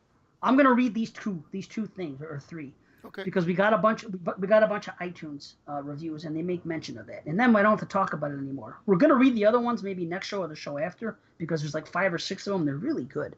But this one says, "You Can Do It." It was May 28th by Dontel Lynch. It says, "Great show. Dave has sexy feet. I was paid 55 euros to write this. I could have written it anyway because I still don't understand the ending of House by the Cemetery." There you have it. That's what he says. Can we get into the ending of House by the Cemetery? Never. Next show. Next show, maybe. Banter and Brains by Muffin1408. This can't be our show. I know, right? Muffin. You had me at Muffin. Oh, yeah, Muffin. Maybe they're talking about the dog. Take a drink. Oh, take a drink. Okay. These 3, 5 stars, by the way. These 3 guys, these are all 5 stars. Thank you. These 3 guys all have some of the best qualities needed for an exciting show. Pardon me, an excellent show. Personality, entertainment, and information. They have a blast cracking wise on each other, and their chemistry is second to none. They also are knowledgeable on the subject matter, which is horror movies, and they watch and review more than any other show I've heard. Keep having fun and screw those haters that left a 1-star review. That was clearly retaliation for you guys exposing a rival host. Listen and enjoy, and don't skip any entries in their catalog of shows. So, thank you. Hey, thank you. Thank you. Very. Yeah, awesome. And then another one that mentioned something. 5 stars by Watch the Guitar. Watch the Guitar, you know what that is, right? Fucking Psycho 3. Psycho 3, yeah. Yeah, Watch the Guitar. Ever since the first episode aired, I fell in love with it. I don't know how you guys do it, but you're all naturals at it. Making a good horror podcast takes skills, and keeping the listeners entertained isn't the easiest thing to do. But Dave, Christian, and Brandon do it effortlessly. I've waited a long time to write a review, and after some of the things they've talked about, when they said you shamed me to someone, criticizing, asking for listener reviews, I felt the time was right. 5 stars all day long for my favorite show. Thanks for the many hours of entertainment. Boom. Okay. Oh, man. Thank you. Yes, thank you. Yeah, that's great. No, that's awesome. That's fantastic. Yeah, man. Thank you. Yeah, everybody came out to help us out, and we're back to 5 stars on the podcast thing. So that's cool. So remember what I was saying before, that there was a little incident before you guys got here today. Yeah, I came into the exploding headquarters before anybody, and I was cleaning up a little bit. I got here early. Is that why the seats are all sticky? That's from you. Unless I don't know. But I got in here, and there was a little bit of a break-in.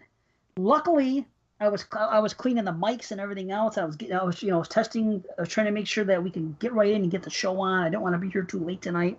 So, So as this happened, listen to what happened. There was a break-in. I happened to get it on recording, so check it out.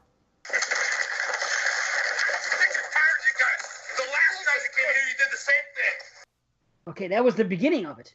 The guys came in. And then it progressed. There's a little more to it. I hit the record button. I turned it off. There was a scuffle. I got into it with this guy. Get the hell out of here. Get the hell out of here. The last guy did the same thing. You were the guardian? Yes, and you just broke my process. The last guy did the same damn thing. slammed me and broke my glasses? Get the hell out of here. Hey, you got it. He just body slammed me. You got it. So I don't know what to tell you. I didn't body slam him. It wasn't a body slam. I ran up against him and, I put my body into his, but I didn't. Oh, you know what a body slam is? It's when you pick a guy up like Hogan slammed Andre. It's a wrestling move.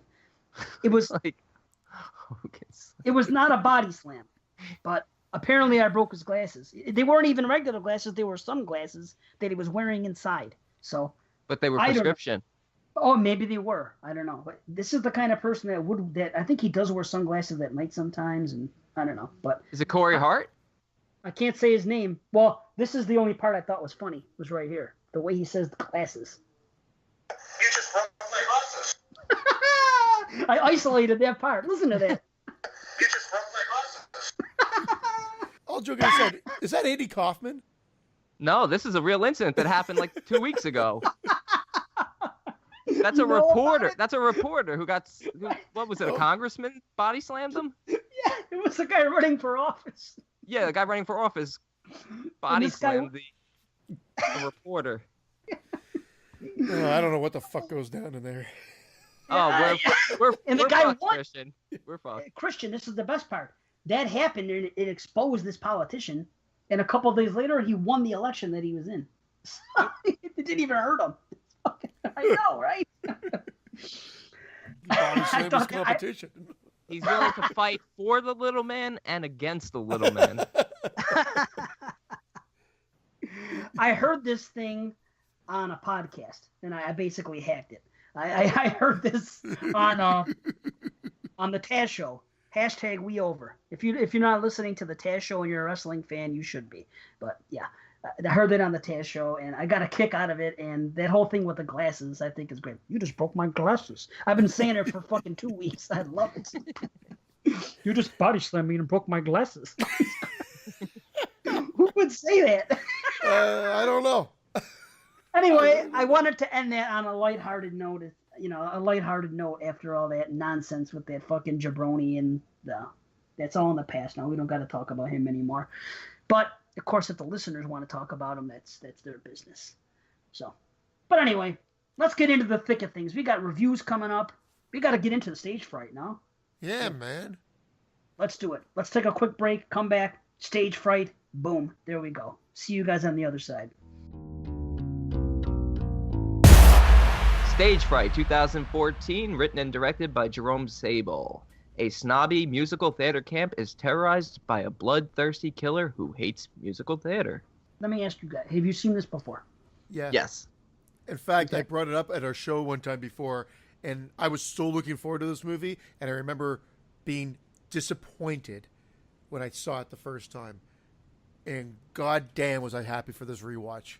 Oh, good. And I'll say this. The first time I watched it, I liked it, and I came in with a pretty decent score. This time, my score jumped. Same with me. I was disappointed. Had so much fun. Disappointed the first time, and I don't know what, because I remember loving the opening and everything else. This movie jumped. This movie is probably one of the best slashes of the millennium. Yeah, I'll tell you something. In 2014, on Banana Leisure, we did our that was the first time I did a countdown. No, it was 13. Pardon me. 13 was my first year. But in 2014, bottom line is this. This was number 10 on my list for my top 10 that year. So it was my number 10. I knew it was on a list somewhere, so I looked it up. Sure enough, it was my number 10 movie of 2014. So I did a list for 22 shots that year, but this was not on my list.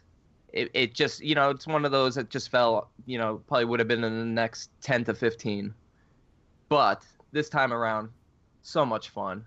This came out in 2014. Final Girls came out in 2015. Both of them are fantastic slasher films.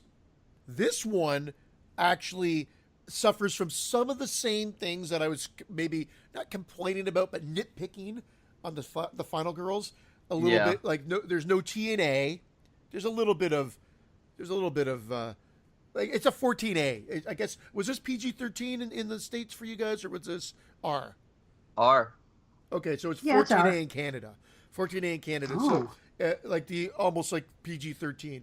But I'm surprised it got that because the killing at the beginning there's not an overt amount of gore, but that killing at the beginning is beautiful. Yeah. It's Dario Argento-esque. Yes, totally. I think that one of the issues with this film is that the kills start off great. The first 2 kills in the movie are the 2 best kills in the whole movie, and then it kind of settles down a little bit. It's not a big body count. In terms of the TNA, I can get over it because it is a camp that has young kids in it, so they really, I don't mind that. It doesn't bother me because they have, you see they have kids that are like 12 years old and up, but I think the kills start to drop off after the first few. I mean, Minnie Driver, I mean, she was really awesome for taking this role because she was in Phantom of the Opera, right? The movie, and then she basically is parroting her own character and that show. Yeah, awesome. Yeah, yeah, I didn't know that. I happened to see that when I looked up the trivia. I'm a huge. This combines my 2 favorite genres of film. I always say I love horror films and I love musicals, and Phantom is one of my favorites. Probably my second favorite horror musical. Second favorite musical. Sorry. Right. Right. It's funny that this gets such a low Metascore, and people are complaining that it fell into the trappings of a slasher without parodying it throughout. And I'm like, but it's not a parody. You missed the whole fucking point of it then. It's a musical slasher. And within the realm of what it sets up and how it presents itself, if it's going to follow convention, because there are certain conventions that we expect from a slasher. Now, tits and ass are part and parcel, but it's not going to make her to say, like, almost like mirroring my review for Final Girls, to say that, oh my God, I didn't have any TNA, I got to knock it down. I'm just saying it's a nitpick. It's not going to knock down my score, but it nitpicks because that could have made it slasher perfection almost. You know what I mean? Based on the conventions. So I disagree with critics saying that it didn't parody or whatnot. It didn't need to. That's not what it was. That's Scream. That's everything else. This just needed to be a slasher musical. And it succeeded in being that. If it's a parody in any way, it's a parody towards musical theater. Yeah, towards that end of it. Yeah, right. It's poking fun at that, and it does it in a great way.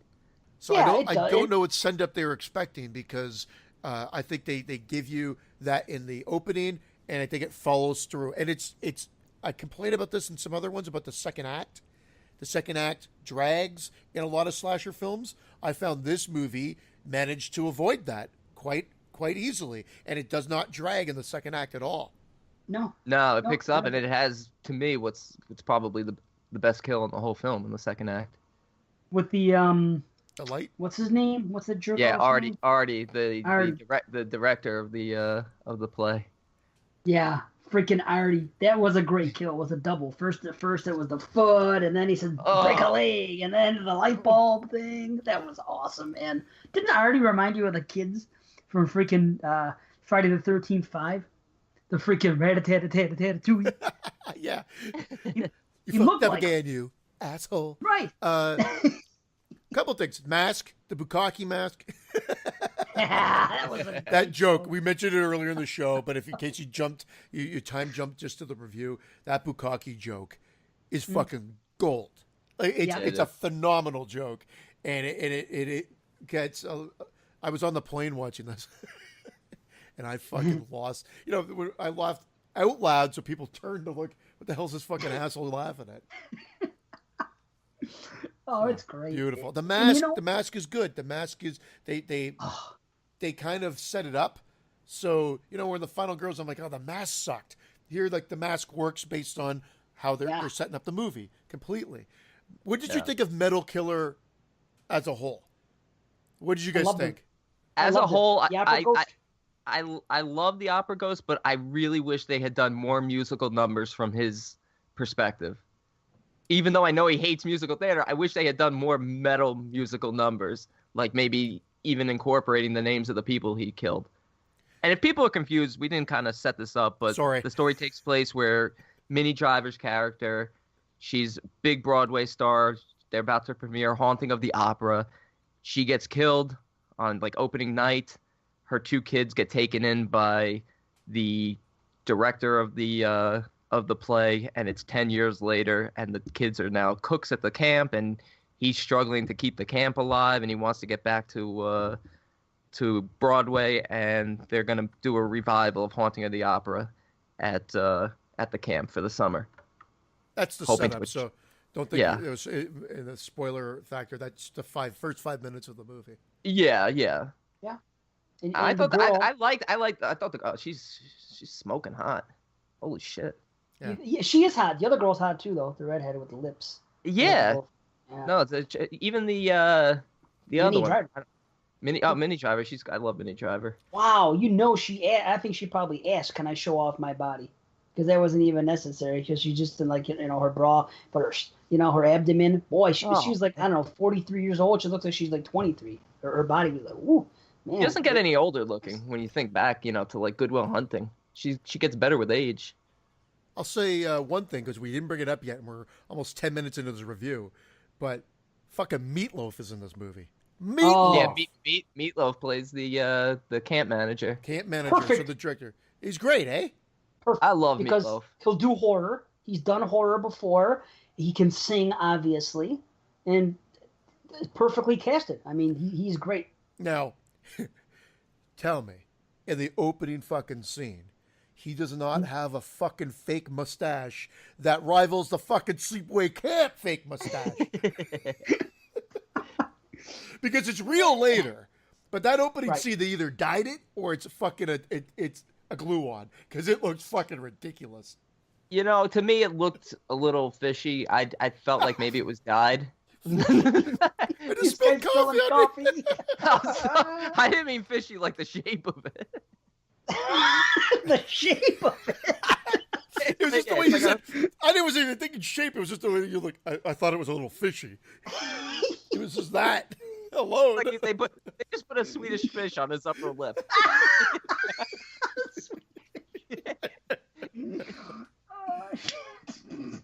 Yeah, but Meatloaf's great, man. It's amazing that he could actually still sing. Because wasn't there a period of time where he lost his voice and had to have major surgeries and stuff? Oh yeah, I mean, that guy used to put on concerts for like 4 or 5 hours. Yeah, man. That guy was no joke.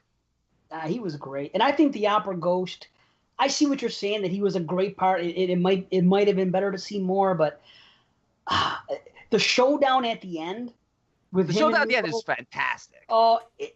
The thing about this movie is that you can laugh at it and respect it as horror and respect it as a musical at the same time. It has everything going, whatever they went for in this film, they 100% nailed, because absolutely everything's right on, right? Yeah, I mean, the musical numbers were fucking great. Right. They were like watching fantastic. a real musical. Yeah, these kids are talented. Yes.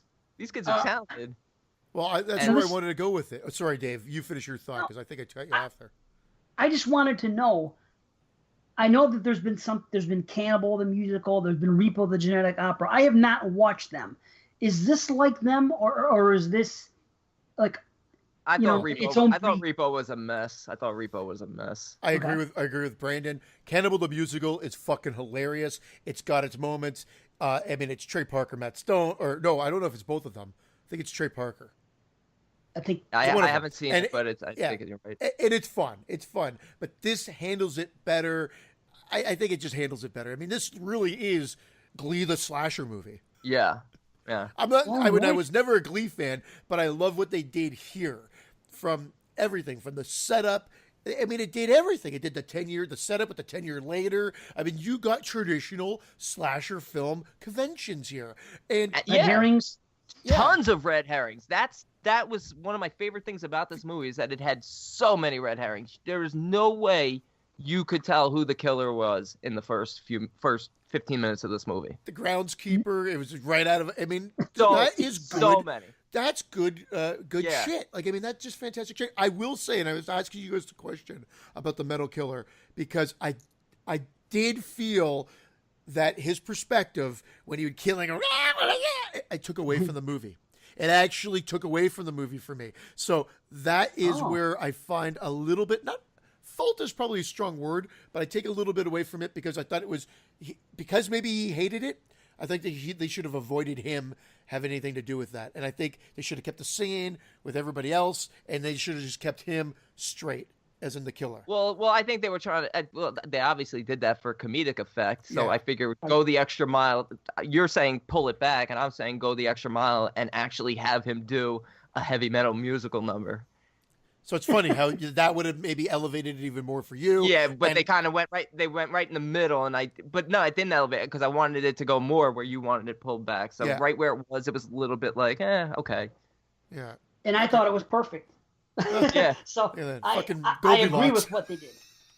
Yeah, Goldilocks. The only red herring I didn't like was the character of, was his name Joel?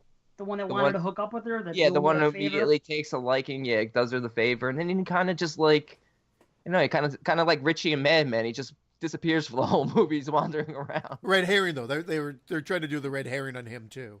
Yeah. Groundskeeper, he was a red herring.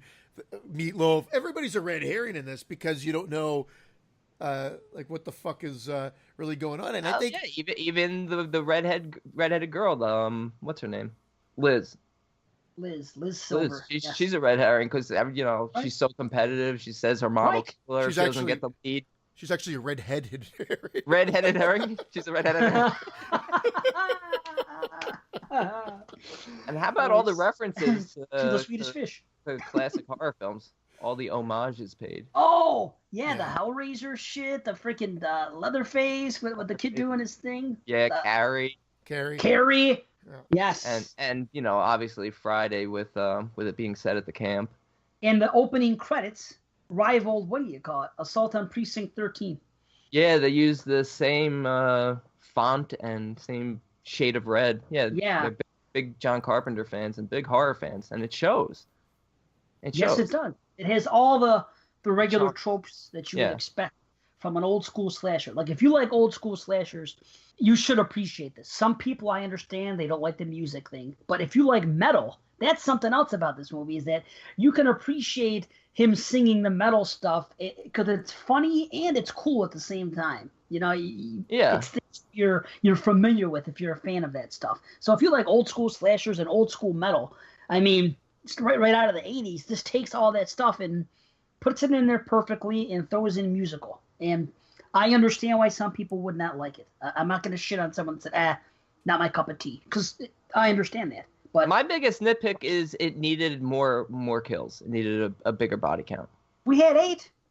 8, but I feel like after we get Kylie's kill at the beginning and then we get Artie's kill, I feel like the subsequent kills, with the exception of Sam, the one who says he's gay but not in that way and then turns out to be gay, with the exception of his, the others seem to be sort of quick or after effect or cutaways, too quick, not enough in terms of gore. And they had already showcased that they were doing great gore from the opening 2 kills. Yeah, and I think the problem was that's when because the opening 2, you're not getting Metal Killer necessarily. So then when Metal Killer comes out, it's focused on the comedy factor of that almost, or on that craziness of him going in heavy metal mode, as opposed to just being a good kill with good gore. And I think that's what took it away. Okay, I can see and that's that. where I was going with it. Yeah, he did have the Artie kill, which was great, but the others were very quick, and it's more about the metal. I get what you're saying there. Great stabbings, man. Great stabbings in this film. Even at the end and I don't want to say anything. I know we can spoil, but there's no reason to say exactly what happens. And I do like that. I like that switch that whoever is doing this killing the whole time, there ends up being a final chase with the obvious final girl at the end, and it ends up being not who you think and not for the reasons, and that's not something that you're used to seeing. And then you get another sort of double twist on top of that. Right. And I actually like the fact that one of the characters isn't killed because it sets up like a really funny scene. I don't want to say who it is, but you know what I'm talking about with the Carrie situation. Oh, right, yes. right. Yeah. And then that showdown between that character and the other character, I thought that was hilarious.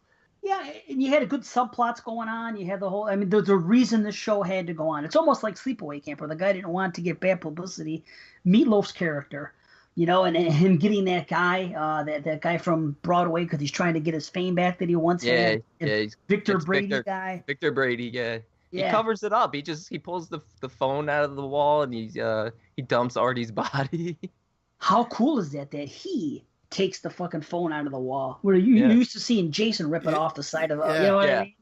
Yeah. No, it's really cool. And I love when that Victor Brady guy comes or whatever. I just love his reaction of like he knows that this should be cool, but he also realizes the reality of him being at this fucking theater summer camp, and he's like sitting beside this old lady and this other, and he's like, "What the fuck am I doing here?" type thing. But they play off of that. It works. It ends up working.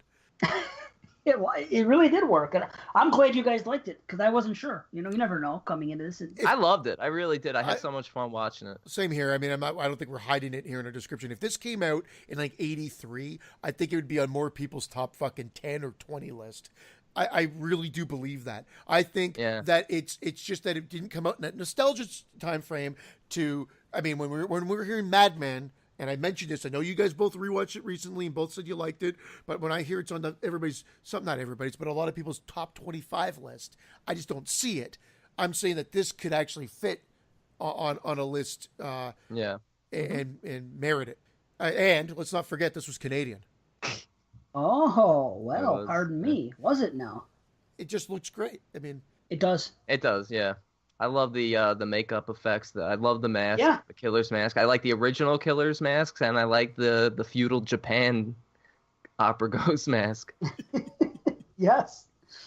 I like the old school closing, what happens in the last couple minutes, and then before it goes to the credits. This is stuff that you see. Yeah, I felt like. It's perfect. It's definitely old school. It's definitely what you saw in 80s slashers. Like, people try to replicate that, and they try too hard. This one did it perfectly because they hit every trope right. They hit all the right notes, but instead of just being, placing it in the 80s, they didn't. But they hit all the right notes. I don't know. I would have left out, maybe not left out, but at least changed the way the last scare happens. Really? I like it. It's picture perfect. It's right out of an 80s. I know what you're saying. It is straight out of 80s. It reminds me of what? One of the Jasons. Like, didn't the Jasons open like that? That particular ending, it's what I call the cherry on top. You get them in some slashers, and that's what it is to me. It's a carry ending. It's a carry ending. But I mean, and true. Typically, there's a lot of movies that don't get it right, or right. I mean, it just worked quite well. I thought. Hey, did you guys actually listen to the final credits or watch through the final credits? Because if you didn't, there's a little piece of trivia there. The metal killer, thanks you for watching the credits. He sings a thank you. Really? Yeah. Oh, that's sweet. That would have probably raised my grade, considering that I said I wanted more musical numbers from the killer. That's cool. Yeah, but you meant, I mean, I know what you're saying. You wanted it in the movie. But I'll say all the performances are fantastic. And if anybody's over the top or anything else, it's due to the character, and it works perfectly within They're supposed to be over the top, these theater camp kids, because everything is so dramatic with them. Yep. So it's played out really well. Did you guys, the first time I saw this movie, I don't want to say it was painfully obvious, but to me it was obvious who the killer was. And I don't always say that. Really? A lot of times. Nope. Really? Wow. So I just got lucky that one time. Because I always miss shit like that. Like people were talking, like fucking Blackcoat's daughter. I didn't even realize the whole freaking cat and whatever the hell. I didn't even get that the first time I watched it. It took the second view for me to figure out exactly what was at play here. So I miss a lot of obvious shit. I'm known for it, I think. But this time when I watched the movie, I saw it. I'm like, oh yeah, that's who it's gonna be. Like right before it happened, I'm like, this is probably who it's gonna be, and this is why, because they're leading up to it. And I don't want to say anything, but so it's not painfully. No, it was not obvious. I thought then it was just me. That's fine. The killer is somebody you can suspect, but there were so many others that you could suspect too. Cool. Well, I'm glad that I was one of the few. Because I'm not trying to say I'm fucking smarter and I pick shit up quicker. Because a lot of times I'm the opposite when I'm watching films. So, okay, so it's not painfully obvious. Good. I'm glad to know that. I went to Fight Club with an ex-girlfriend. Well, like it was a long time ago, and she had already seen it, but knew I wanted to see the movie. And she says, like, this movie's fucking fantastic. And then there's a scene. Okay, this is gonna be a spoiler for Fight Club. If anybody's hasn't seen it that wants to see it, the next 30 seconds is gonna be about Fight Club, and a spoiler. So they show the scene that Brad Pitt is going up the escalator, and Edward Norton's going up and Brad Pitt's going down. I said, they're both the same person. It's a personality thing. She turns to me and goes, you're fucking crazy. And at the end of the movie, she says, how the fuck did you guess that? I said, everybody's been going on about this plot twist. I saw the shot that he set up. I'm like, that's exactly what it is. Wow. It was just because, and I'm not trying to, I'm kidding. Could you imagine? I would have been so upset. I'm sorry. Me too. Unless you said spoiler alert anyway. I was just kidding. Right, it's true. You could have butt in. Right. And a spoiler. Right. So but sometimes I'm not trying to say I'm smart either. It's just the way it works. Happens. But I know some people that always see everything coming, and they make. I'm not saying they're doing it intentionally, but when they say, "Oh, you saw that coming a mile away," I listen to some people doing podcast reviews, and they say, "And a twist that you saw coming a mile away," and I'm always sitting there. I'd say 9 times out of 10 saying, "I didn't see that coming a mile away." So. Sometimes I see it, sometimes I don't. I still think the craziest thing is Christian, your friend who knew it was Roy. Yeah. Get the fuck out of here. It's a Jason movie. What do you mean it's Roy? That was my reaction. I'm like, fuck you, Roy. Roy. And then you look at it, but you look at the movie, you're like. And it's so obvious now. So obvious. And I think I told you guys 14-year-old mind, whatever it was. Like I was like, this is fucking crazy. And that's what my father said as we're watching the movie. He looks over at me. He said it once. He said it twice. He goes, I think something's up with that ambulance driver. Those are his exact words. And then I remember when he said it the second time, it was one of those things where I didn't want to believe it. So I was like, no, don't be crazy. Of course not, I said. And then at the end, when you see the final chase scene in the barn and you see the punishment that this guy's taking and getting up, I remember telling my dad, oh, that's definitely Jason. He's back. I was all excited. 2 eyes and all. It's a new beginning for Jason. 2 eyes and all. Oh, shit. I will say, she puts on the fucking best crazy face. Back to our movie. Camilla? Stage Fright. Her end part, when she's in total fear, and I'm trying to be vague here because we're not going into spoilers, but her look of absolute terror in her face when she's on stage there, beautiful. Like out of an Italian giallo. You didn't like it? An Italian what? Oh, I liked it. Galileo. Italian giallo. Nice. No, it was really good. It was really good, and you're right. She great performance. She was good. Camilla, they did pretty much all solid performances. Just the right amount of you. Everything was just blended perfectly for me. Doesn't always happen, but this time it did, and it seems like we all agree. Oh, without a doubt. When the nitpicks become wanting more of something, wanting a few more kills or wanting a few more musical numbers, that's not a bad thing. It doesn't mean there wasn't enough in there. It just means I wanted more because both aspects of the film were so good. Nipples.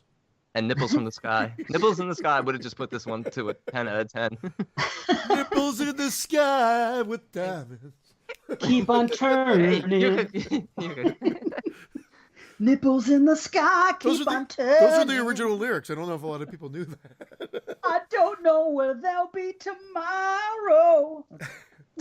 We wanted a musical part to this. Stage Fright also had fantastic poster art. There's a bunch of different posters there. I found a beautiful one that I'm using for the episode art. That I loved it with it's out there. Knife with and the little girl? musical. No, it's a musical note. It's a bloody musical note. I like that one. Sweet. No, the girl with the knife is great. That's even great because it looks like an old school slasher. Yes. And he's doing the devil horns though in it too, which is fantastic. Yes. But it looks like an old school, like right out of the early '80s, like Sweet 16, whatever it might be, poster art. Oh, it's great. I don't know what I had. I must have just been in a mood the first time because I'll just say it. I gave this a 9 out of 10. Woo-hoo! Wow. Nice. Wow, a 9. I gave it an 8.5 out of 10. Wow, I give it an 8, and I thought I was going to come in the highest. Isn't that No. something? I thought I was going to like it the most. I was watching it, like, ready to give it a 10 out of 10. And then I was like, all right, I gotta critique it a little bit and nitpick a few things. Just what are some things that take it down for you? Me too, man. And again, I just wasn't a lover of the jump scare at the end. I get that it fits into the feel of the movie and the whole motif of that 80s style slasher, but I don't know, it felt a little cheap.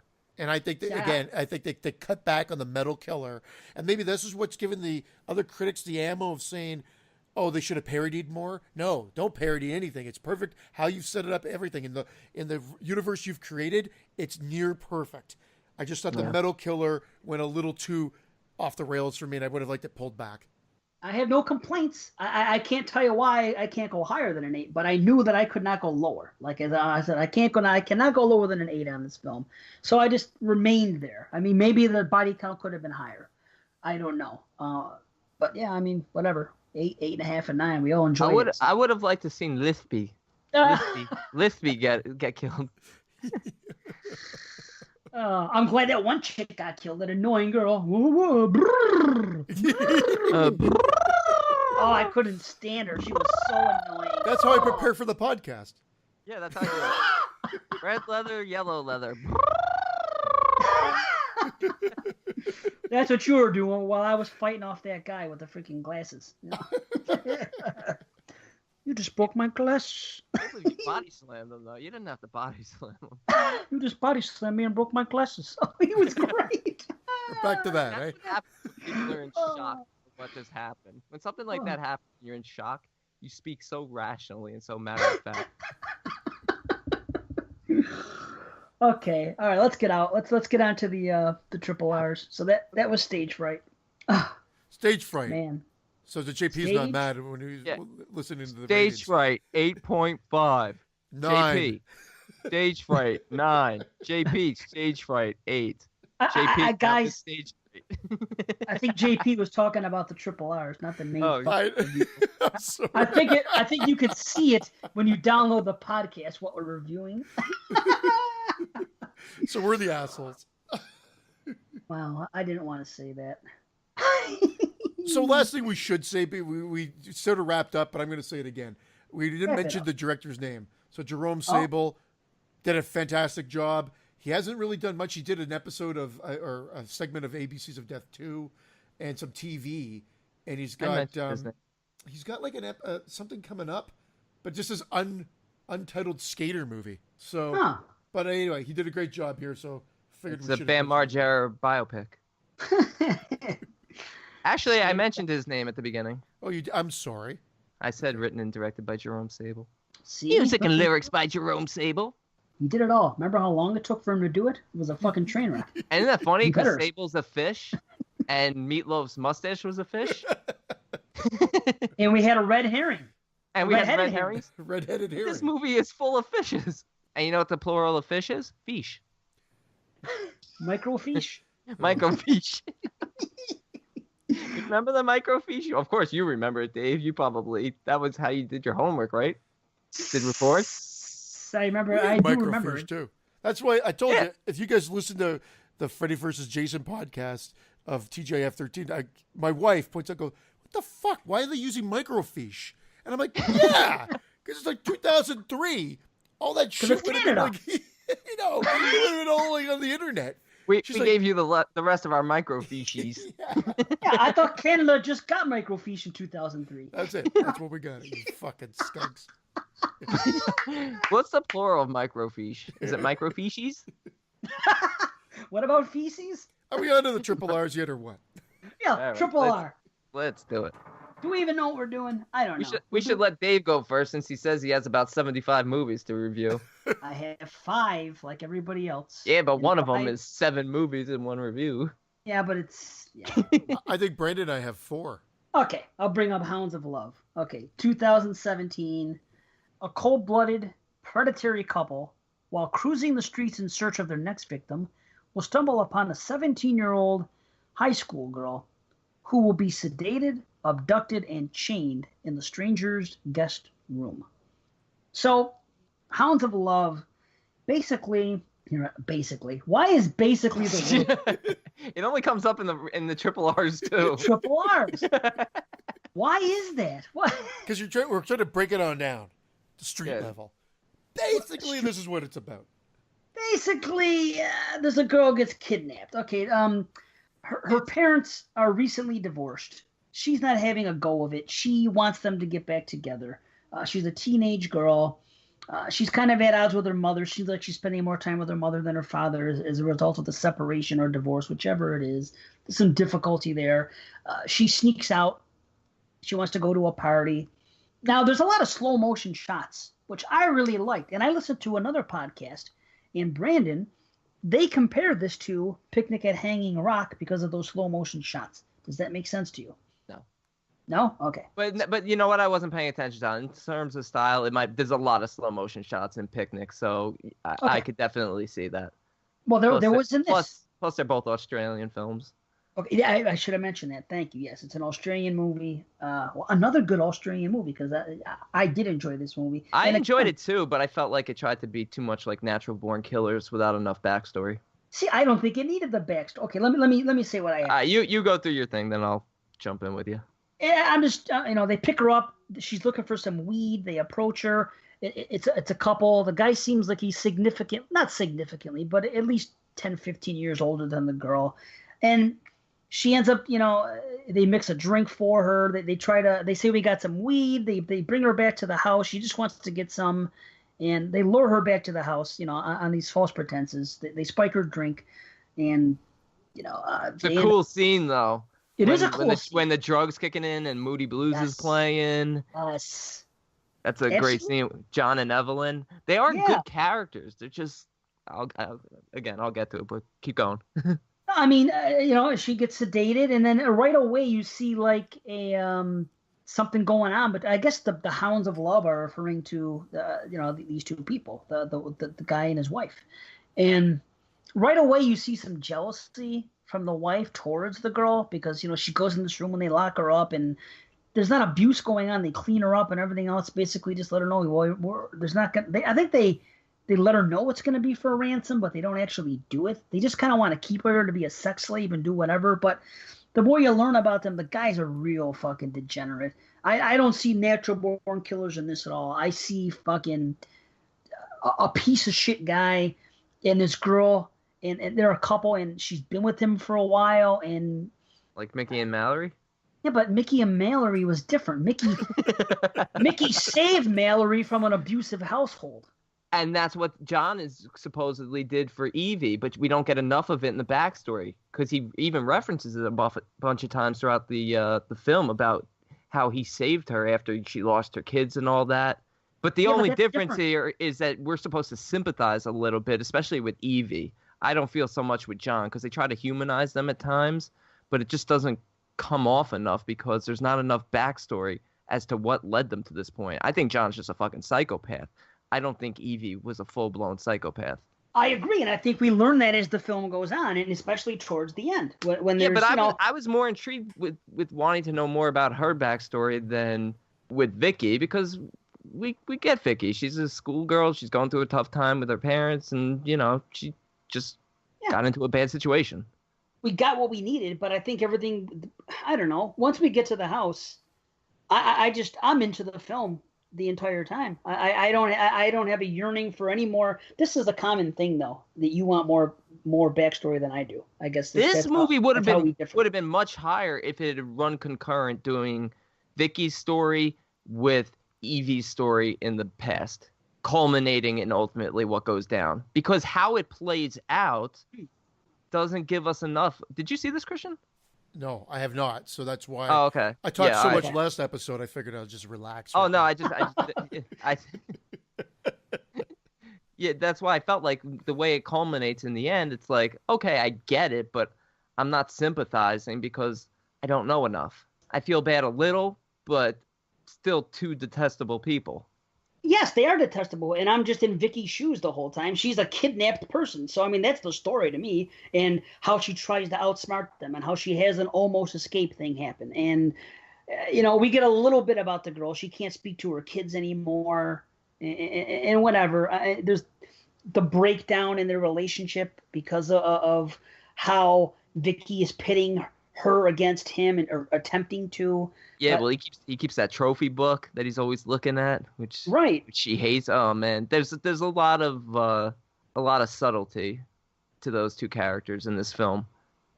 Which is good. It's good. It's good. I wanted more. It's not bad. Don't get me wrong. I still really like the film, but it's not bad. I mean, the dog scene is just that's sick.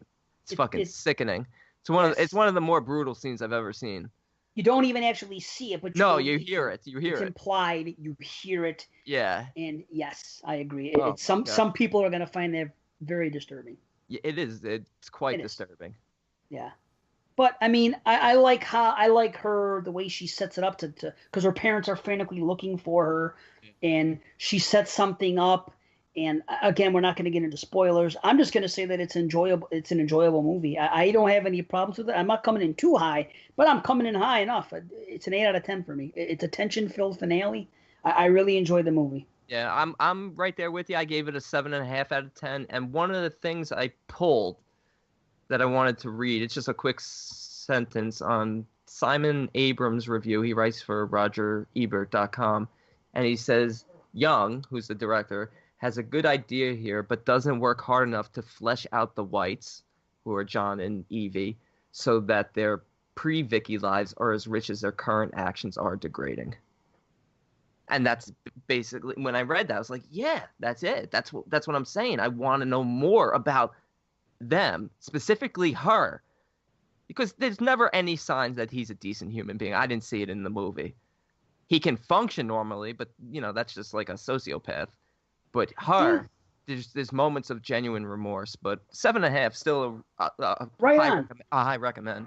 Right. Cool. Well, yeah. So that was Hounds of Love, everybody, and JP. Oh, there you go. Hounds of Love, 7.5. 8. Check it out. Hounds of Love, 7.5. Christian, you got to go next. I'll check it out. No, that's fine, man. That's fine. I'm going to tackle a 2017 release. It was filmed last year. I guess officially 2016, released this year, and it's Raw. Here we go. Yes. All right. I'll give you a synopsis here. 10 out of 10 from Christian. French. Just a quick synopsis, just so people know. We won't be going too into spoilers or anything like that, guys, because we know it's new. Eddie Murphy, in a stand-up performance recorded live for an hour and a half. Lillian cannot use the phone ever again. You missed me, bitch.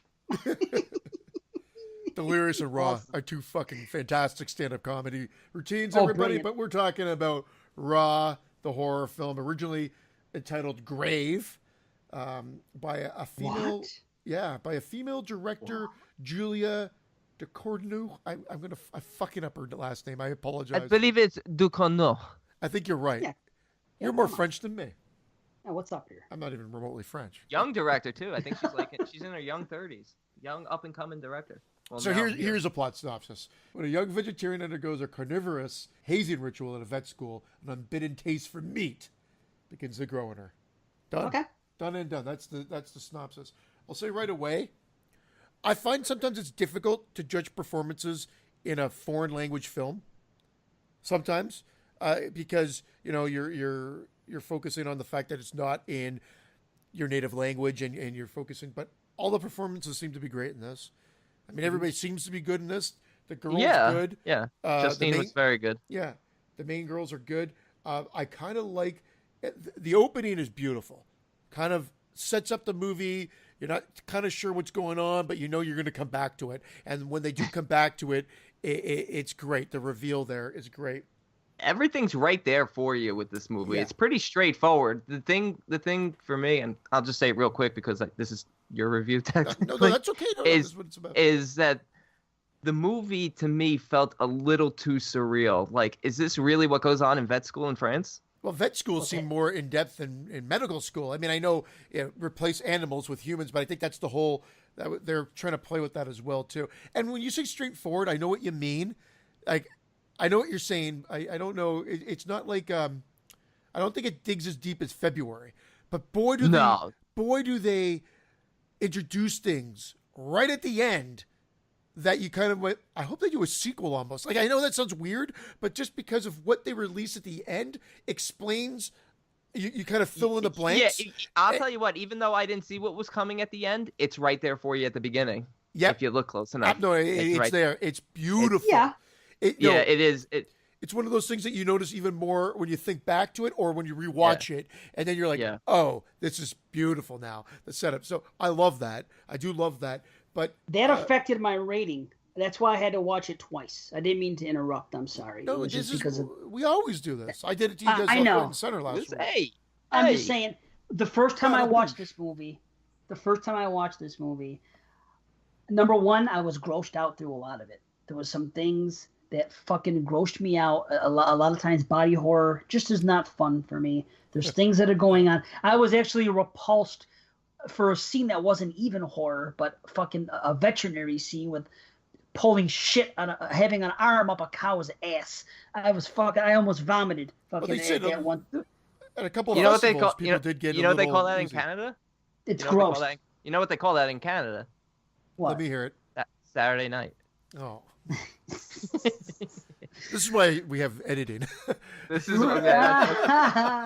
There's vomiting going on here. I'll tell you one of the scenes that were grossing me the fuck out. So the first time I watched it, I was like, there are some things in this film that are grossing me the fuck out, and that made it a strong film. Then we got to the end. Then we see something at the end of the movie, and I thought to myself, because of that, I cannot rate this film. I said, I don't know if this is plausible that this situation between these people could have gone on and the one person never have known about it.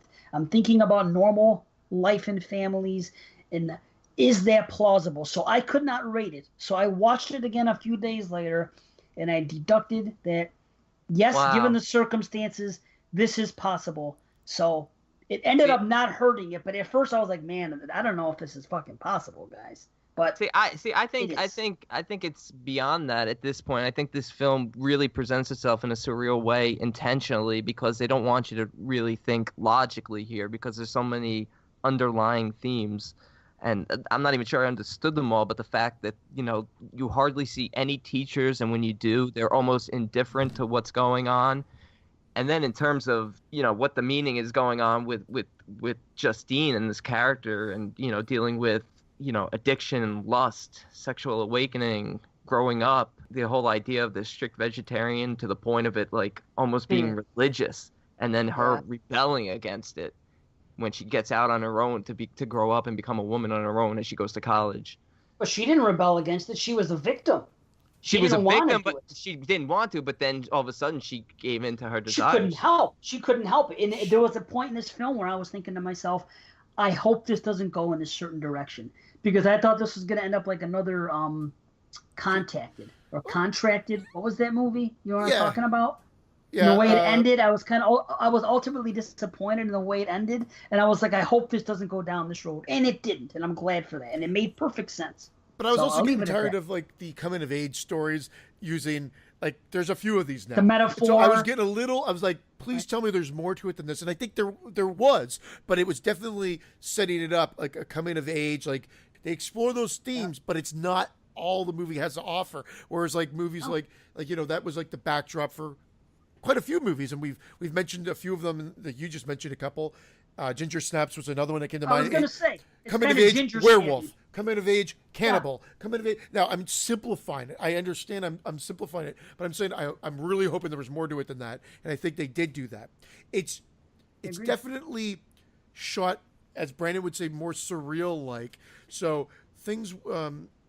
It follows. It's very It Follows to me. The look of it, the colors, and the way it was filmed. What is it? I'm sorry? It Follows. It Follows. It Follows. So. Okay. Look at this film reminded me very much of It Follows. Yeah. And I would say I did get a little grossed out.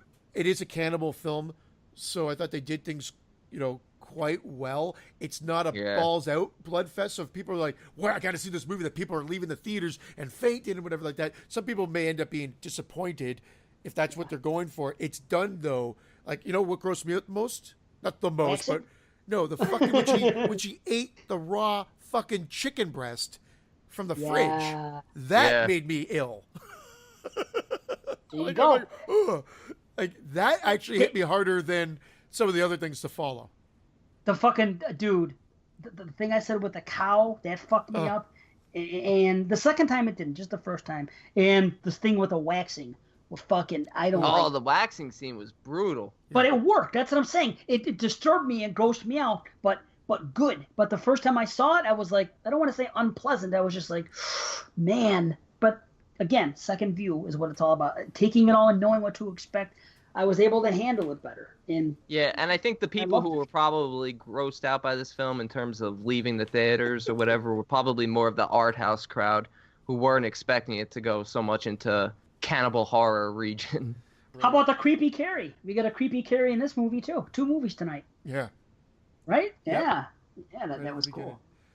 But who else thought it was fucking wacky to see a doctor smoking when she goes in to get the cream? Or she goes in just to find out what the fuck's going on with her, and the doctor just lights up and starts smoking, talking to her and whatever. I was like, how weird is it to see that? Like, that was like, even when they re-released The Exorcist in the 2000 one, and the doctor lights up, everybody in the audience was like, what the fuck? Because they had never seen a doctor smoking in a movie before, because it was like a new generation. And I'm like, yeah, that's old school. I remember this is from 70, that movie was from 73. What about Inside? The girl smoked another French film. Yeah. Remember the nurse smoked? Fuck, I guess it's just a French thing. Yeah, I think it is. It's France. I think that's what it is. The filthy French. What about those frogs? I thought it was interesting with the parents. The parents were at the beginning. They come back later on the movie, but the relationship with the parents, like, they literally dropped that girl off, and then the dad's like, bye, hug from the car inside the car, and then he's gone. And I love the relationship they kind of set up without going into anything. It's just the way it's filmed, body language, the whole 9 yards. Like, he doesn't get out. He's ready to go. The mom's a little bit more overprotective, but she gets back in, and they're off. They're gone. And then later on, the dad doesn't even know if his daughter smokes. He's like, do you smoke? He hands her a cigarette, and she's like, yeah, I'll have one. And I just thought there was those subtle nuances like that were quite good. I'm trying not to be a sucker for the hype. I try not to be. But I think because this came to the film festivals and I read so much about it of last year and everything like that, I really couldn't wait to see this movie. And I admittedly, it's only one watch in, but I kind of felt a little disappointed. I'm right there with you. I felt the same way. I felt like it was a little bit too slow. I felt like it was trying to be a little bit too artsy. I think it should have just gone more balls to the wall and gotten away from some of the more artsy themes and metaphors. And if you trimmed a little bit of the rave and trimmed a little bit of the ear, you could easily shorten the running time, because there were things that went on, and because people say, well, what could they have taken out that wouldn't have? There were things you could have taken out in this movie that, other than the running time, wouldn't have affected the story at all. I wanted more of the sister. Yeah, she's great. Well, she's a very integral part of the story, because it becomes a major turning point, and you're right, and it kind of just focuses on the main girl, and I won't necessarily fault it for that, and I'm still going to come in high, but I actually thought I was going to come in even higher, is where I'm going with this, and I think that's where my disappointment comes into play. I thought this was going to be the masterpiece of this year. I thought this was going to be my February of this year. At a first view, it's not. So we'll see if that comes later in the year for me. Yeah, wait till the second view, because I watched it, and then I watched it again 2 days later, and then I was like, okay, because I thought that I was too busy being grossed out and questioning things after the first view, so I had to watch it a second, to give it, an honest opinion, and there's something that happens towards the end that surprised the hell out of me, and I don't want to say it, but the way it was set up, with the 2 people being where they were in bed and all that, and what was revealed and how it went down, that I was not expect that fucking blew me. I was like, wow. Yeah. And then after, I was a little confused initially. I'm like, well, how come this person got in trouble? And then the second time I got it. But that surprised the hell out of me, and nobody's mentioned the soundtrack. I loved the soundtrack and the main theme. And the way it pumps in at the end with the credits, oh, man. That was a surprise pumping, because I didn't expect the movie to end there, and that I was like, wow, cool, but it's almost like now I want more, and I guess maybe that's good, because if a movie leaves you wanting more, it's usually a good thing. I didn't feel cheated, where it's like, what, that's it, but I thought it was just getting to an area where they could have explored a bit more, and the movie's done. But this is an It Follows. This is a triple R. This is not a main review, so I guess we should sum it up. And I'm just going to say that I'm at an 8, and I even hovered at like a 7.5 for a while, but I'm at an 8 out of 10. Fuck, I'm at a 9 out of 10. I loved it. Yeah, I'm at a 7.5, and let me rephrase something I just said, because I just said I wish it had kind of gone more balls to the wall versus more metaphorical and deeper meaning, and I really shouldn't be saying that, because upon rewatches, the thing that might potentially raise my grade for this movie will be understanding some of these themes deeper and applying them more, because all this on the surface stuff, the violence, the gross out stuff, like right. That's there. I know. I accept it. I understand that. It's kind of seeing, the evolution now. So I'm almost taking back that statement and saying that I'm going to focus more on the underlying themes and the art house side of it upon rewatch. You will. I definitely felt like the movie was a mix of both, it was just fine, but it kind of at some point felt a little confusing, like which one is it trying to be? Like, is it really that artistic? Is it really that gross? One viewing maybe isn't enough. But 7.5, you actually made me come up. I was at a 7, but some of the things we were discussing I liked. Watch it again, man. Got second view. Definitely. It's definitely going to happen, yeah, for sure. Yeah. I think the anticipation of this movie, everything I was expecting from it, I think that's why I think the second view, I think even some time to go by, and then the second view will benefit. Yeah, I fell victim to the hype too. I was very much looking forward to this one as well, but it didn't affect my grade. I just wasn't as into it as I wanted to be. February, like, I couldn't look away from the screen. Here, I was kind of looking at the time occasionally. Like you said, some trimming here or there, or maybe some different scenes would have been more beneficial. But still, definitely another recommend.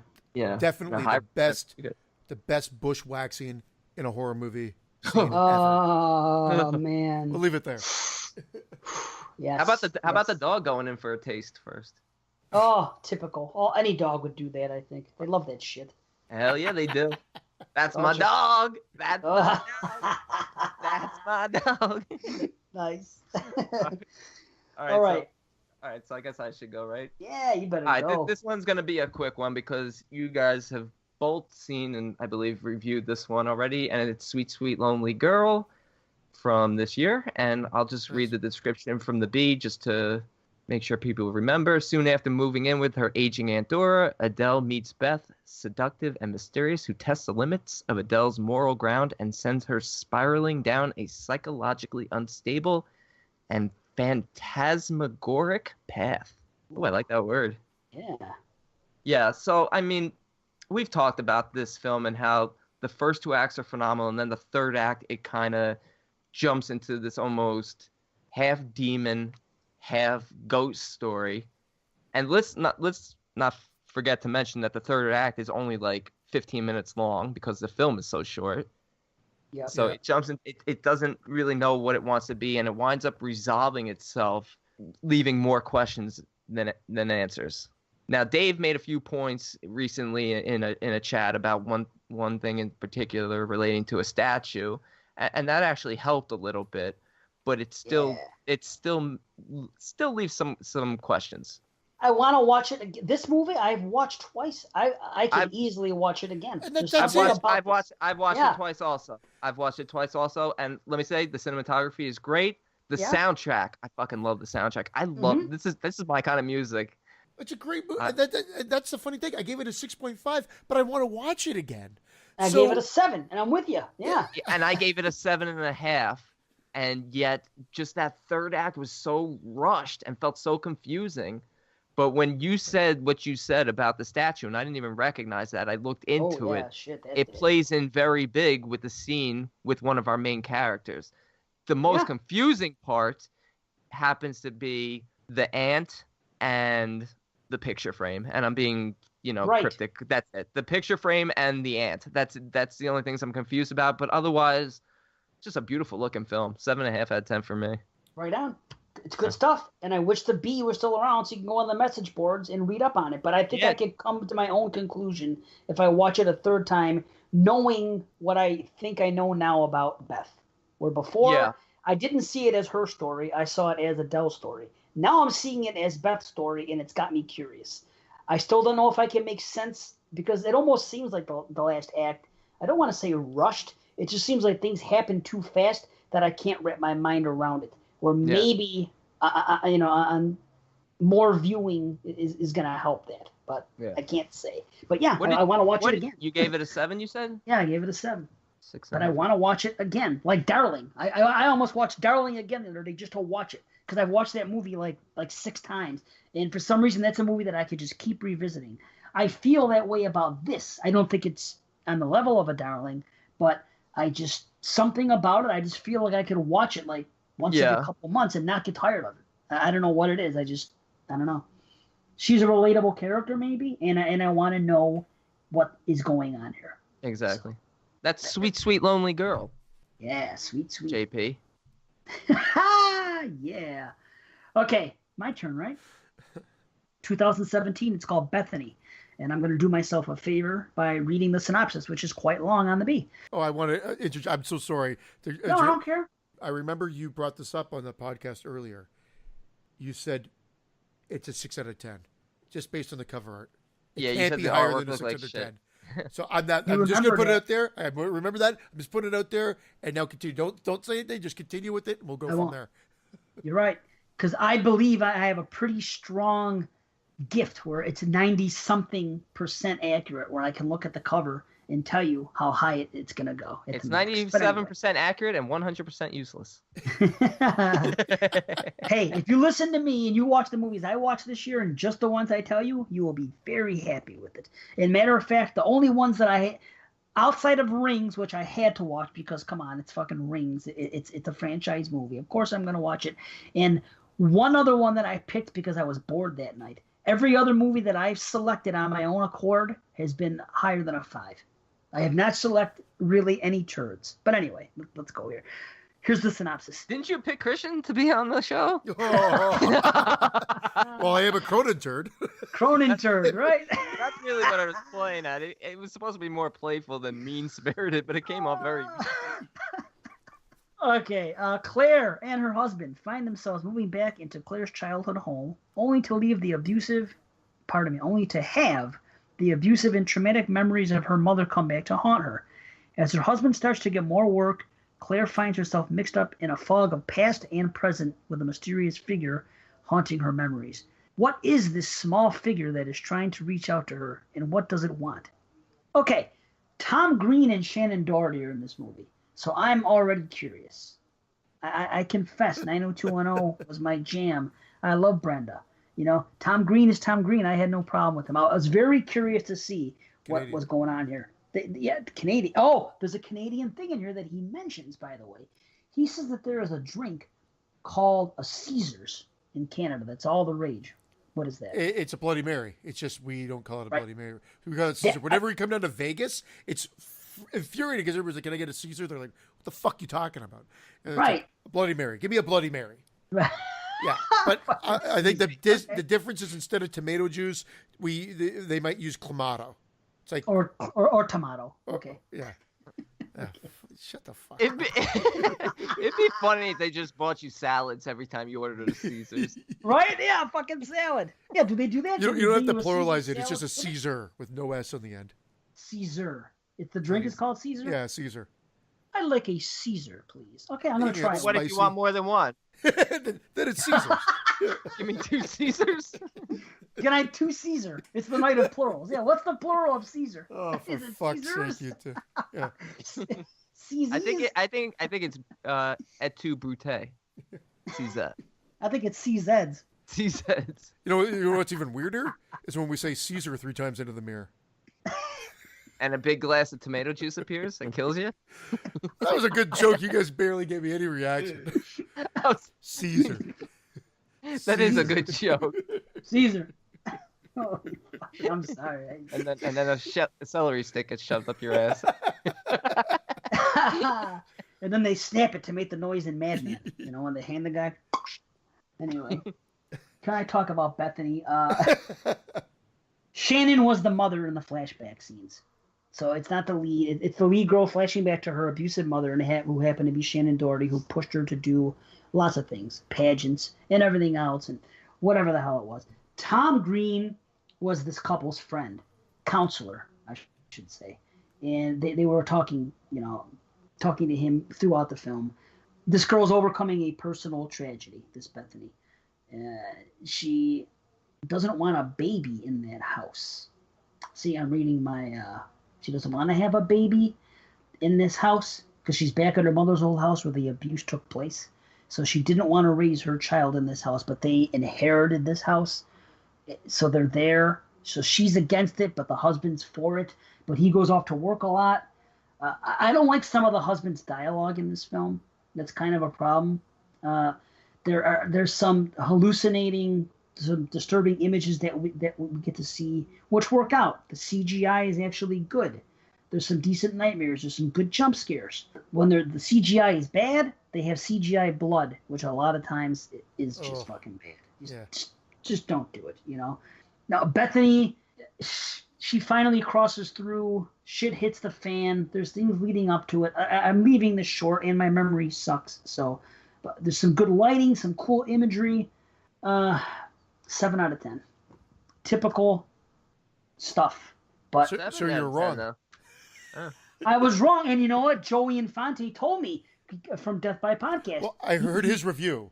I don't know if it's on Bloody Bits or in his show. It was. It was on Bloody Bits. Okay. And I go, you know what? I trust Joey enough to give it a try. And I think he might have given it the same thing, like a 3.5 on his or 7, whatever it was. So I said, well, I'll watch it. And I did. And I'm with it. It's 7 out of 10. So I was wrong. It's a shitty looking cover. It's not a bad movie. It's above average. It's nothing we haven't seen before, but check it out, especially if you like Shannon Doherty and Tom Green. Check it out. Tom Green is funny when he dies. He doesn't mean to be, but because it's Tom Green, to me, it's funny. It's kind of like in that movie where that guy gets raped. Here Comes the Shame. What's his name? Vulgar the clown. That whole scene, because it's Dante from Clerks. So he gets ass raped, but it's not a funny scene. To me, it's funny because I'm picturing Dante getting ass raped. Same thing here. It's Tom Green getting killed. It's not funny at all, but to me, it's funny because it's Tom Green. Now, does he die by getting ass raped? That would be funny. I will say, shout out to Joey because Joey's the man. Yeah, he does sound like Van Diesel doing a podcast on horror movies. Vin Diesel or Van Diesel? Did I say Van Diesel? That's his name. Van Diesel. I only put Diesel in my Vin Diesel. Jean-Claude Van Diesel. Van Diesel. We're going to go back in time a little bit. This is an older school slasher movie. We actually put it up as an option to do for viewer's choice, but it got outvoted. And it is House on Sorority Row from, I believe, 1983. For those of you that haven't seen it, or maybe have just seen the remake, they do share some similarities, obviously. But it's a group of sorority girls who decide that they're going to stay at their sorority house past the end of the school year so that they can host one last party, more like a going away party. Of course, the owner of the house, or the den mother, has other plans for them. And a prank goes horribly wrong, stupidly wrong, actually, but it goes wrong. Yeah. And of course, the den mother ends up dead. And I'm sorry if it can't be much of a spoiler because that's the setup. And then, of course, an unseen assailant starts offing them one by one. Great cast of characters. The downfall of this movie is that it really, although they jump the characters around a few places, a couple of different locations to kind of keep things going. They're in a graveyard at one point, and over there, the bulk of the movie happens at this house during the final party, and it's just a little unrealistic because it's somewhat quiet upstairs where some of the stalk and slash shit is happening, yet the party's raving downstairs. And so I want to love this movie, and I just kind of sort of like it. I also find that it starts great with the old school black and white flashback and setup. It's kind of ambiguous. They don't really go into too much detail. And then you flash to current time, which is 83, and you follow the sorority house and the girls and everything I just set up. Of course, the opening comes into play later on. but they never really bat you over the head with the story. It just kind of unfolds, and then they don't really tell you everything, and it's kind of left open-ended at the end. I'm trying to be ambiguous. Yeah, well, have you guys seen it recently? It's been a while since I watched it. About a year and a half. This is one I frequent. I'm a big fan of this movie. Actually, I like it. It's on a lot of people's lists as being one of the best. I like it. I just don't love it. And the Final Girl is great. You, Daddy. Sorry. Final Girl is great. Some of the effects are decent. Some of the editing is bad. So it takes away from it. And the third act, man, you gotta love that final chase and how that guy's revealed, that fucking shot. I don't want to say what it is. I think is brilliant with the killer dressed up the way he is and how he appears all of a sudden, and then the final shot with the way it. I don't like the final shot. And in fact, love it. I think this movie's it's a good slasher film. 6.5 out of 10. Wow. Okay, nothing wrong with that. A lot lower than I thought you were going to be. Yeah, I'm a little bit higher than that. I'm a fan. It'll definitely be on my top 50. There's no question. Yours, who knows? I'm in the minority here. A lot of people do sing a higher Canadian praise for this. This is not. I don't think this is Canadian. No, you said you're in the minority here. Canadian. There's a couple good gags in it. Hid in the toilet. But that was a good gag. Yeah, there you go. It's classy too. It's a little bit classy, but yeah. I feel like the end part I don't know. It just doesn't play out as well as it should. Interesting. It's clumsy. It's a clumsy. I'm still interested act. To see what the rating is for the number 50 slasher on our list, given the criteria that we set up. Like, is a 7 gonna make it? Is it all 8s and above? I mean, it seems like I wish it was all 8s and above. I wish I could have 50 slashers that were 8s and above. Like that. I'm thinking I could have. I'm thinking I could genuinely have a 6.5. I think this could show up. This could show up. Like, I do like this movie. I recommend people see it. I'm actually not. I actually like the remake. I think they did. I think maybe having Carrie Fisher in there takes away from it a little bit, and they lose some of the things. It's more standard, but I won't get into it all because I don't want to. Yeah. Right. I want you people to see the original. So 6.5. Okay. 6.5. My next film is a new film that recently popped up on Netflix, and it's getting just a shitload of hate on the B. And I'm not necessarily agreeing with it. It's called The Drifter. It is directed by Chris Von Hoffman.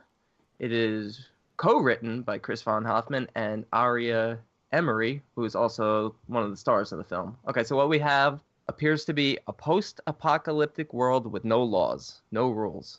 Everyone's out for survival. They're doing what they can for food, for guns, just to stay alive. It's about two brothers out to avenge the death of their father, who take up refuge in a desolate town that's inhabited by a crazed group of cannibals. Now, this was filmed in 2015. It took 13 days to film. Main character is Dom and his brother Miles. They're looking for help when Miles gets shot and beaten by a group of thugs. What they do is they stumble into this town called Demel, and they're met with hostility and various psychos out to keep them there. Vija, one of the girls who lives in the town, tries to help them, but she has very little power over Doyle, who turns out to be the leader of this cannibalistic, flesh-eating family. Very good gore, decent characters at best, simple story. And I like the way the story wraps itself up.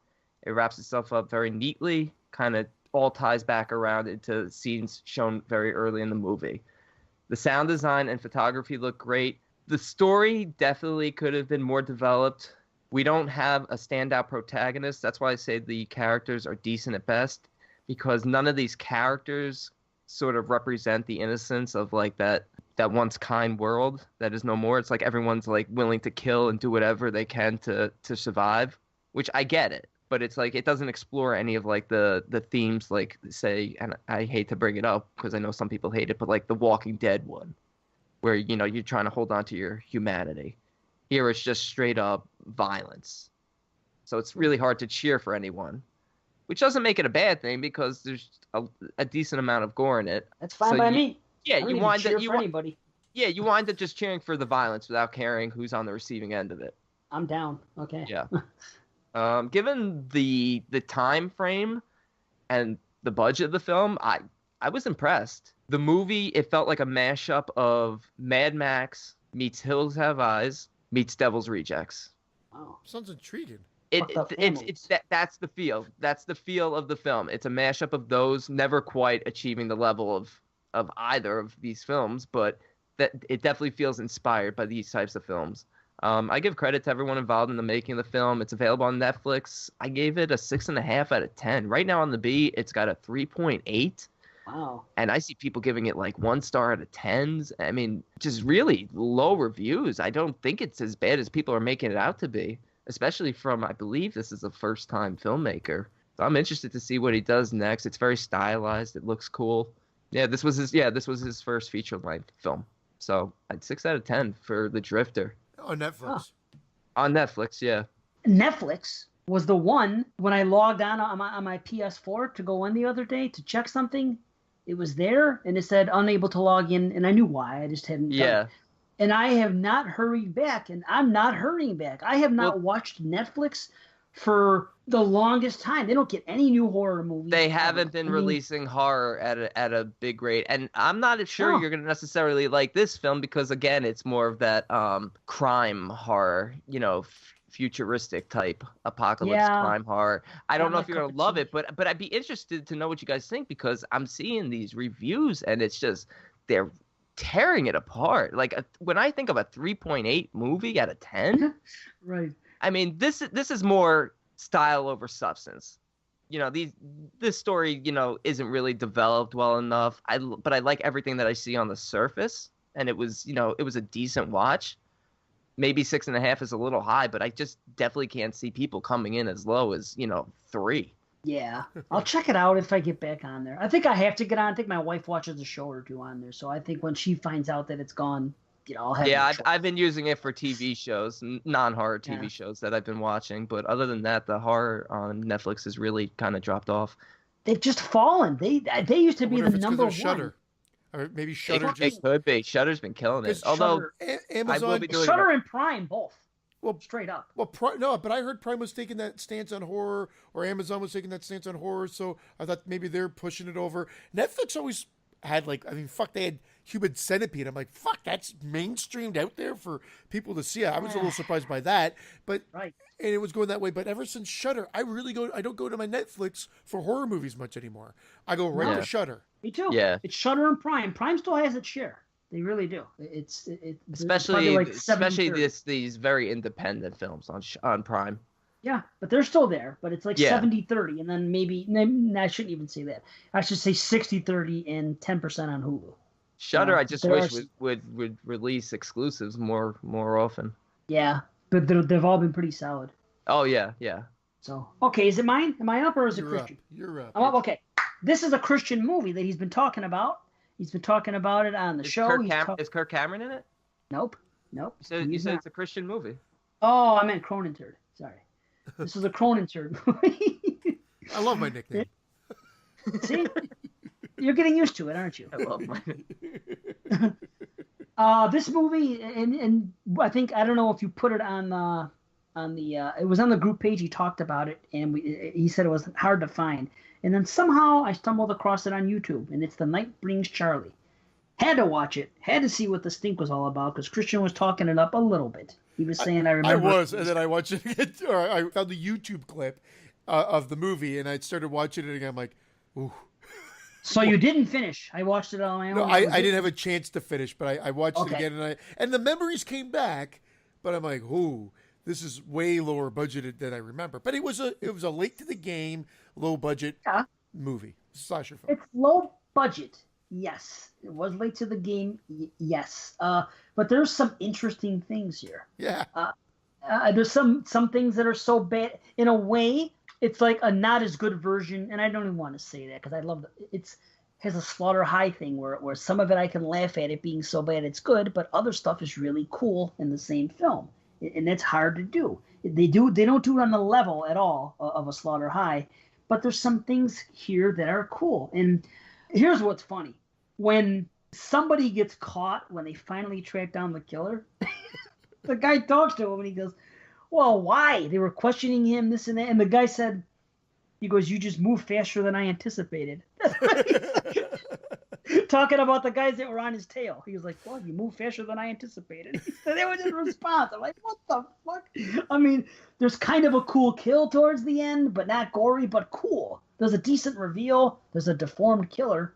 So, I mean, that's going to be scary to me. You know, there's some 90210 type stuff going on here. The way it looks is kind of like 90210. They kind of have a seriousness to it with the music like you would see in 90210, which is weird, but it's true. I mean, there's a final girl being stalked. There's action between a cop and a doctor trying to figure things out. I mean, there's a funny part. The girl says, I gotta pee, and then she grabs her crotch. I mean, it's just, this stuff had to have been done on purpose. You know, there's a guy crying that looks like he's laughing. So it's a bad acting going on. But for some reason, I cannot not recommend it. I think people that are on this trip with us that want to see all these slashers this year should check this out on YouTube. There's something to it. The long and opening credits are serious. It was funny. I mean, I don't know. There was a guy screaming like a chick in the beginning. Something happened. Did you get to that part? That was in the beginning. Did you see that part? Yeah. Goes, ah! I was like, what the? So, I mean, there was a throat slit. Then there's a ridiculous mask. I'm just reading my notes, and there's just a lot of weirdness going on here. But because there's some better attempts at gore towards the end, in the beginning, there's no gore. It's like straight up cutaways. You're like, shit. Am I watching a TV movie here? You know, but there's better attempts at it towards the end. Ultimately, the people of Pokoye deserve better than this. That's the line towards the end of the movie, which is good. But I do recommend people see this movie if they haven't seen it. It's just a movie that if you're a slasher fan, it's something to say that you've seen. Completist. I'm going to give it a... Yeah. What's that? If you want to be a slasher film completist, you got to check it out. It's worth it. Yeah. You should check it out because it's not... If it was a 4 out of 10, I'd say don't bother. You know, even if you want to be a completist. But there's something about this film. I would watch it with friends. I would have a few drinks and have fun with it. It takes place during the Vietnam War, right? No, maybe. He's making a Charlie joke. Oh. Yeah, it does not. It's like I knew where he was going. Yeah. Thank you, Christian. The night brings Charlie. Yeah, okay. Anyway, it's 6.5 out of 10. Go on YouTube and check it out. It has some fun with it.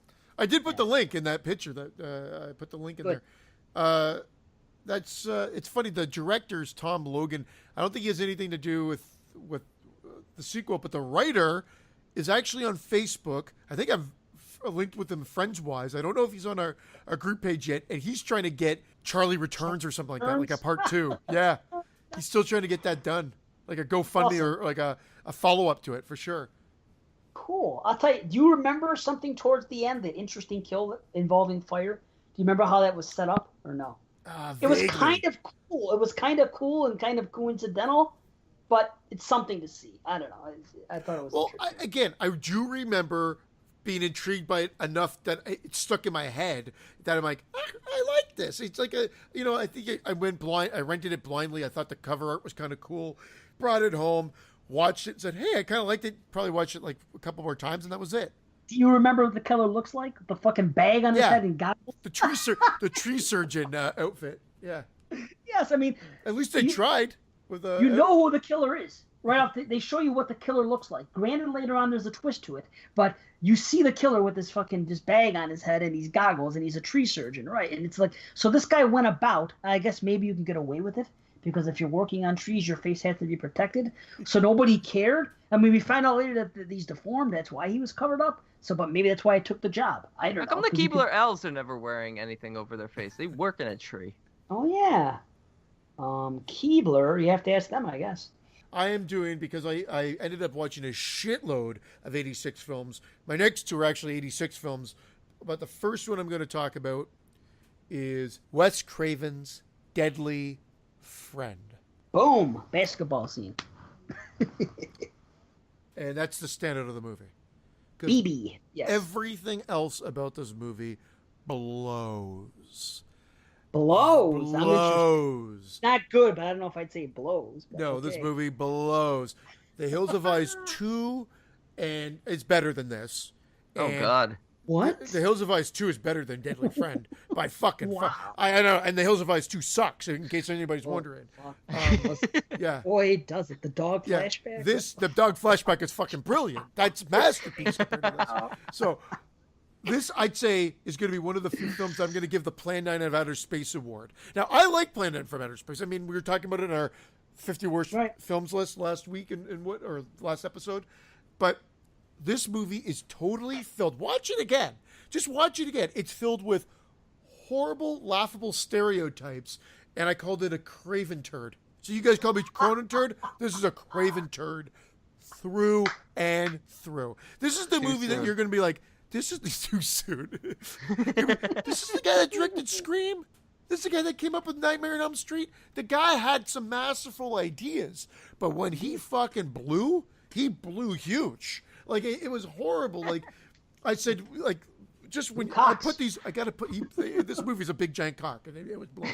So, we've got a Freddy daddy, and if fucking, What's-Her-Face's dad does not come across as just like Robert Englund wannabe Freddy, then I don't know what you think. There's nightmare sequences for no fucking reason in this movie. Well, the reason was this. Hey, producers, Wes, you can make this movie, but you got to fucking fill it with nightmare sequences. Okay. That's the reason why. I don't know. I love how I have to juice up my notes. Stupefying story turns, and an unbelievable ending that actually needs to, well, be seen to be believed. Yeah. Yeah. You know where that ending is. Fucking BB my balls. That it's just brutal. I mean, it does contain cinema's only decapitation by basketball, so it's not a total loss. But the most laughable sequence, and I put sequence is because it's actually combination, is at the end when Sam fucking dives out of the window to attack the friend, only minutes later to be appearing out of Freddy's shadow and have her say beep beep before she attacks a biker dude. And then let's not forget her slow-mo BB run towards the camera as she takes out the cop. This movie is, if Wes Craven didn't have his fucking name on it, I think the fact that he has his name on it even makes it worse, I think. I actually came in really low here because I think this rating really is reserved for the really bad movies. I actually put a 2 out of 10, but I actually think I would say that I'd actually say it's a 3 out of 10. I think it's right up there. I think this is a high budget turd. It's just fucking horrible movie. Wow. A Craven turd. I'll say 3 out of 10. All right. We should do a commentary on it. That would be fun. You and Vince really should. Oh, Vince and I will have to probably tackle this at some point. It is. It's so bat fucking shit crazy and so unbelievably stupid that you can't take your eyes off of it. So for that, it's entertaining, but it deserves to be on that 50 worst list in a sense. Fuck. All right, cool. Oh, well, I guess not according to Brandon's, like the way Brandon looks at it, because you're not going to turn it off. You'll want to see how this plays out. Then you'll wish you turned it off. Now I can't wait to watch it again. It's been a while. I'll do it, but I won't do it sober. I just made it very easy for you guys to love it more now. You will. I wouldn't say I love it, but I don't remember. I don't remember being as low as a 3.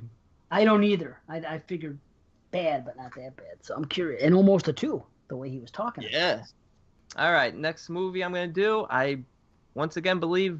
I know Dave, you did it. I'm not sure if Christian saw it. I can't remember. My memory sucks. Dig 2 Graves? Is that Dig 2 Graves. Yeah, we both did it now. Yeah. You both did it. Okay, so I'll just read the description from the B and then give my thoughts. A girl's obsession with her brother's disappearance leads her on a nightmarish journey through a small town's gothic landscape where she is faced with a deadly proposition.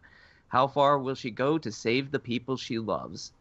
Okay, so this story here is told through 2 parallel time frames. We have Adam's brother, Ted Levine, as one of the stars. Insert laugh there. True? Yeah, I was going to say, that's bullshit. I was on mute. So I was laughing. Okay. I was laughing. I'm like, oh, shit. I looked at my phone for a second. I heard a fucking thing, and son of a bitch. I missed a good joke. Yeah. No, it was funny. Ted Levine, of course, Buffalo Bill, and from Monk.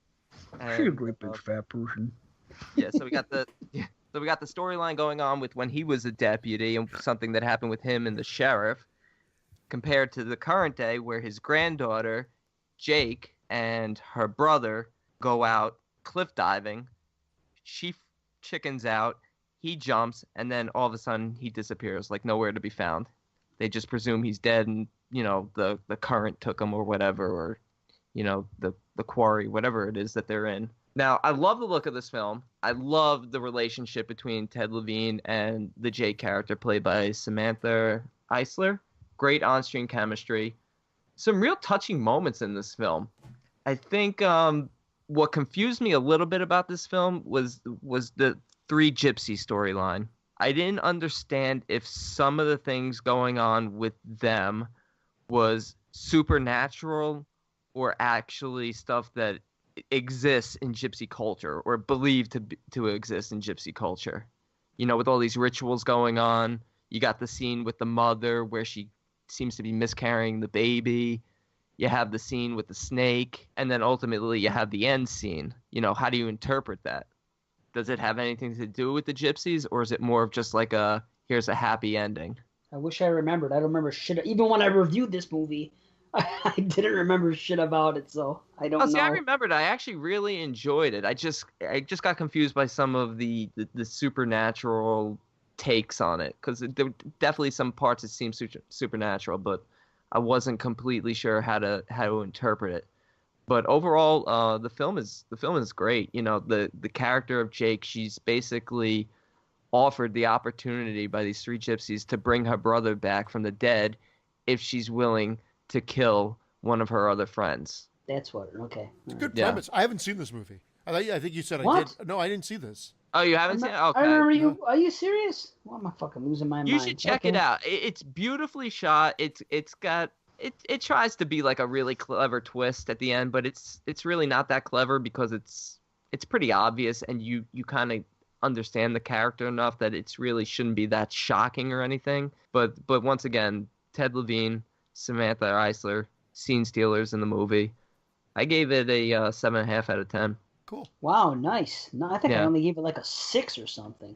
No, I really enjoyed it, and I think people might find the ending a little like tacked on and cheesy, but I like how the last scene ultimately. I don't want to spoil it for Christian, but it kind of fixes the whole multiple storylines that are going on, because everything ties in together. Everything ties in really nicely. I gotta watch. I gave it a 6.5, but I wouldn't mind watching it again. Something confused me, I remember, in the opening scene, and for the rest of the movie, because of that, I was having some issue. Like in the beginning, there was like a sheriff. There was two people, and I couldn't tell which one was supposed to be the good guy and which one was the bad guy by the way it was presented. Yeah, the deputy was the good guy. The deputy was the good guy who later became the sheriff. Yeah, who became the sheriff. Right. And the old sheriff was the grandfather of the kid that Jake was supposed to kill. See, it's a revenge story. They were exchanging, right? They were exchanging 3 guys from the past for a brother or something, for the girl's brother. Was ultimately what was going on. There was an exchange. The only way they were going to give the brother back is if she gave them one of the family members of the old sheriff, which was her friend Willie. But the question is then the supernatural events that happen, are they supernatural? Are they really happening? I took them as being supernatural, but I don't, like I said. I don't know. Either way, it's a very enjoyable film. Kind of heartbreaking. You kind of even sympathize with our antagonists here, because ultimately, as the film progresses, you see what led to this basically multi-family feud. That's what it is. It's a 3-family feud that has gone on for like 30 years. I think the original takes place in like the 50s, and then at current days in the 80s. And then it ties up nicely at the end, ultimately dealing with this curse and the old saying, when you're out for revenge, dig 2 graves. Remember to dig 2 graves. That's where that comes into, because the whole thing is about revenge. And there's some touching moments, in particular with Ted Levine's character and one of the gypsies. It parallels the scene. It parallels the scene with him as a kid. I remember that. Current day, yeah, it was really well done. I highly recommend it. 7.5. I'll watch it. I'm gonna watch it again. I really should. I'm probably gonna watch it again too, just to try and understand some of these things. But I don't want to spoil anything for anyone who hasn't seen it. Right on. Okay, who is it? Me or C? It's you, man. It's you. Okay, all right. 2017 Circus of the Dead. I've been waiting a long time to see this. People have been talking about this for months, and I couldn't find a physical copy. Nothing. Jason Lloyd ended up giving me a screener, so I got lucky. But Circus of the Dead, not 10 out of 10. Glad I watched it though. Right off the bat, there's a cool title card. I like the way that looked. There's a baby Black Phillip in there. There's some stock screams. We see some clowns killing some people. Basically, this is killer clowns. But what's good about it, not from outer space. That's the good part. These are killer clowns. There is circus action going on here, but it's really is the story of the family that ultimately gets taken and these clowns. And when it comes to the clowns, there's 4 of them that are the focus here, and only 2 of the 4 talk. It works out perfectly that way because honestly, one clown who goes by the name of Papa Corn steals the show. If Papa Corn couldn't act and wasn't as charismatic as he was in this movie, you're looking at a movie that's average or a little average at best. Is that Bill Oberst who played maybe him? Name sounds familiar, so yeah. Probably. Yeah. I'll tell you what, this guy steals the show. They do things. It's kind of funny because, like I said, only 2 of them talk. The other one talks a little bit, not a lot, but talks. The other one doesn't talk at all, and the other one is a little guy, and he communicates like, like Leatherface or something, and it's good that way. I don't want them all to talk. It works out that way. That just keep it the way it is. So basically, what we're seeing is, right off the bat, they're killing. It's funny because there's a funny line. The guy says, "Nice watch, asshole," and then he cuts off his hand. And we get right into it. There's a torture scene, and they use staples in a fucking terrifying way. Like, I'm thinking, if I'm in that position, I would rather them just kill me than do some other stuff. It's nothing terrible, but as I'm watching this film and I'm seeing this go by, I'm like, oh, that would hurt just so fucking much. I think I would just rather them kill me than go through all this fucking torture. I'm at the point. I'm not afraid of death, but I'm afraid of torture. It's just the way I feel at this point in my life. I don't want to be tortured that way. And when you're talking about big staples and doing things, I just don't like to think about it. You hear that, ISIS? Yeah. Yeah, fuck torture. No more big staples. Right.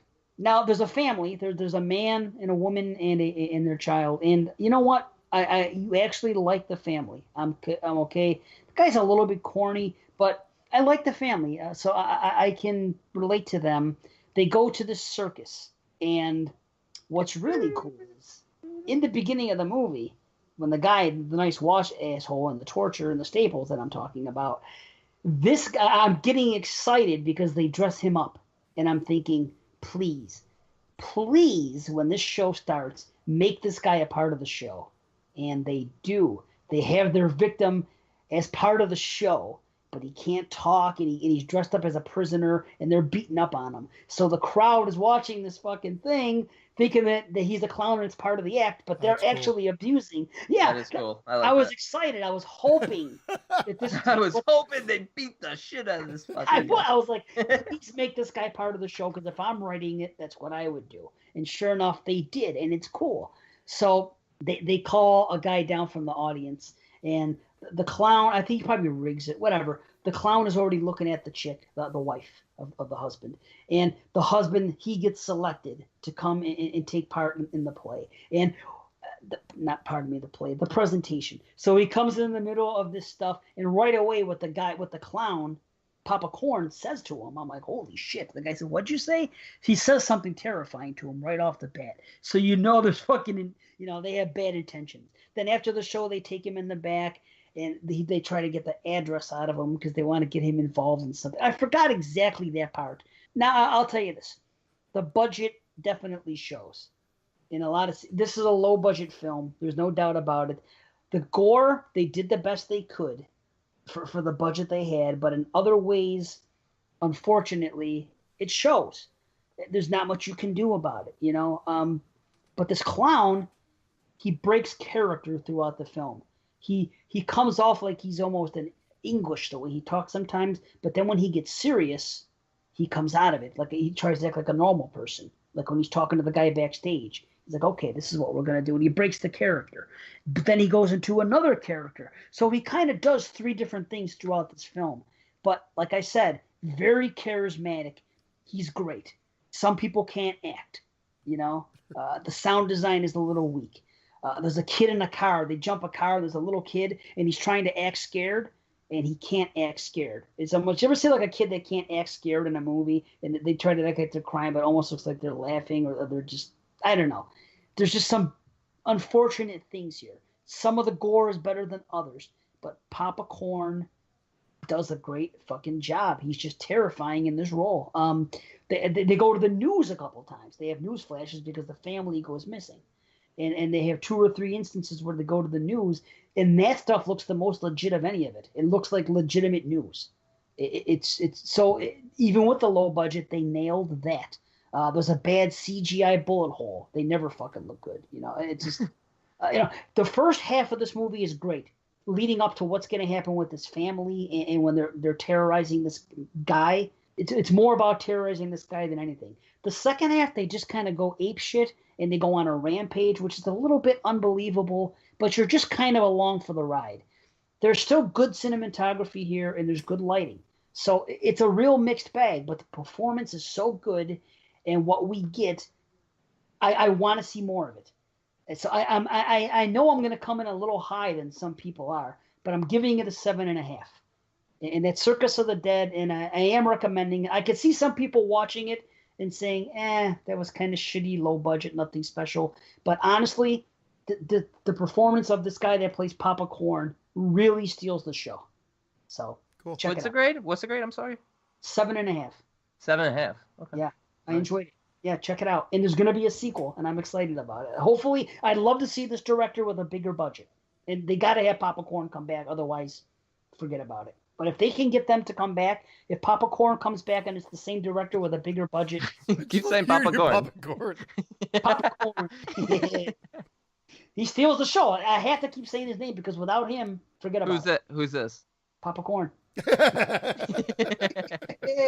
I would be him for Halloween if I could. I'm telling you. Oh, cool. This is my last one. And it's Jason Lives.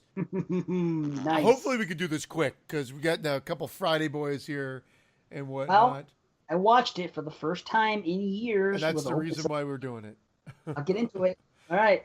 I'll be quick. The setup, of course, you've had the first 5 Friday the 13th. Of course, this is continuing the Tommy Jarvis story. Some even say 4, 5, and 6 are the Tommy Jarvis trilogy. I'm not really one of those, but it follows that arc. Anyway, this one kind of ignores 5 for the most part and just picks up after 4. Tommy's coming out of a psych, crazy house, so to speak, wants to rid himself of the horrors of Jason, the members of Jason, goes to his grave, but he's so fucked up that he wants to make sure he's there and dead, digs him up, and of course then resurrects him via an iron rod stabbed into him and electricity, a la Frankenstein. I'm telling you, it sounds cheesy. It is cheesy, but it's fun. And I think they set it up. I think the movie looks great at the time. I think this movie looked the best out of all the movies in the series. And it's still better than most of them. And I thought the acting was a lot better than most of the movies. I thought it had the best colorful characters. It has some great kills. It's not the goriest by any means. And it doesn't have any skin. But it's got a cool soundtrack as well. I know you don't like the Harry Manfredini score in this. I think it's great. And I think it actually plays out like a real movie. That's what I've always said on TGIF 13, meaning that there's a setup. The movie plays out. There's a first, second, and third act, and it actually has a climax. It's not the traditional final girl chase climax, but it's Tommy trying to rid Jason once and for all, and they do it at Camp Crystal Lake. I thought the script is playful. I think it's fun. And I think there are definitely fans of this, but because of the comedy, it pissed off other fans as well. Bond. Jason Bond. And that might be, and that's David said that. Have that's the bitch tits, please. Yeah. Well, the Bond part pissed a lot of people off. I'm like, that's funny. I like it. I mean, I like the first 6 Friday the 13th movies. I like the 7. And that's the thing. That's the problem. I watched this. I'm like, and I said it. I said it out loud to nobody. How could fucking Brandon place 7 above this. And I think fucking Mr. Watson said the same thing too. That's fucking crazy talk. 7 is a shit show that has a sleeping bag kill and a good Jason design, and that's fucking it. You're kind of right. And the sleeping bag kill doesn't even count. Remember, I discussed it last show. But here's what I like about 7. The final showdown. I'm invested in that. I like the shit between Tina and him. I think it's fun. It's I prefer it to 5 in that? and 6. Oh, I hear you. Yeah. I don't it. hear you. Sorry, I don't agree with you. Sorry. Do you hold on? Let me ask you this: do you prefer the final chase in 5, 6, and 7? How would you rank them? Because I say 7's better than 6 and 5 for the final chase. Oh no, I go 6, 5, and 7. Okay. Wow, you think 7's that? You put 5 before 7? Yeah, Man, the barn. I like this. Yeah. I like the final chase in 7. I like the shit when everything falls down on them. And anyway, that's a whole other thing. Let's not even. Well, yeah, we could talk about this for hours because that's it. I you know what, Jason, this used to be at one point when I was a teenager, 4 and 6 were my favorite Friday the 13th. I'd even say 6 sometimes took the cake, but 4 always remained more of the pleasurable one because, of course, it had the gore, the scares, and the skin. So. Now, as I got older, 1 and 2 have remained sort of my favorites, and 4 and 6 follow suit. I'm not against 3 and 5. Those are my next ones there. It's just that's kind of how I put 1 and 2, 4 and 6, 3 and 5. Okay. And then the rest. Understood. So I give it an 8 out of 10. Jason Lives is a great film. Fun movie. 8 out of 10. Okay. I've talked a lot of shit about this film. I did a commentary where we tore it apart. 2 years ago, I would have given this movie a 4 out of 10. God, that's ridiculous. I never have. That's ridiculous. I would have said I never want to watch that or Jason Goes to Hell ever again, and I'd be just fine with that. And I'm not saying that I'm changing my tune, but I am changing my tune in certain ways. And what I mean is, I watched this with an openly. I went in wanting to enjoy it, saying, you know what, I'm going to give it a fair day in court. It's been a long time. For the longest time, I've shit on it, and the last time I watched it, it was the commentary, and we just tore it apart. I'm going to sit down, I'm going to have the right state of mind, and I'm just going to try to enjoy it. Now, I'll tell you this. In some ways, I came around. In some ways, I didn't. I thought about something. When you're resurrecting a guy from the dead, from the grave, you kind of have to play the rest of the movie not so serious. So I kind of understand introducing a little more of the comedy to it because they're going to a grave, they're digging it up, they're sticking the thing in, and the guy is being resurrected from lightning. So how you can't take this movie as serious as you can the original 4 Fridays of just a killer walking around, you know what I mean? So I understand it.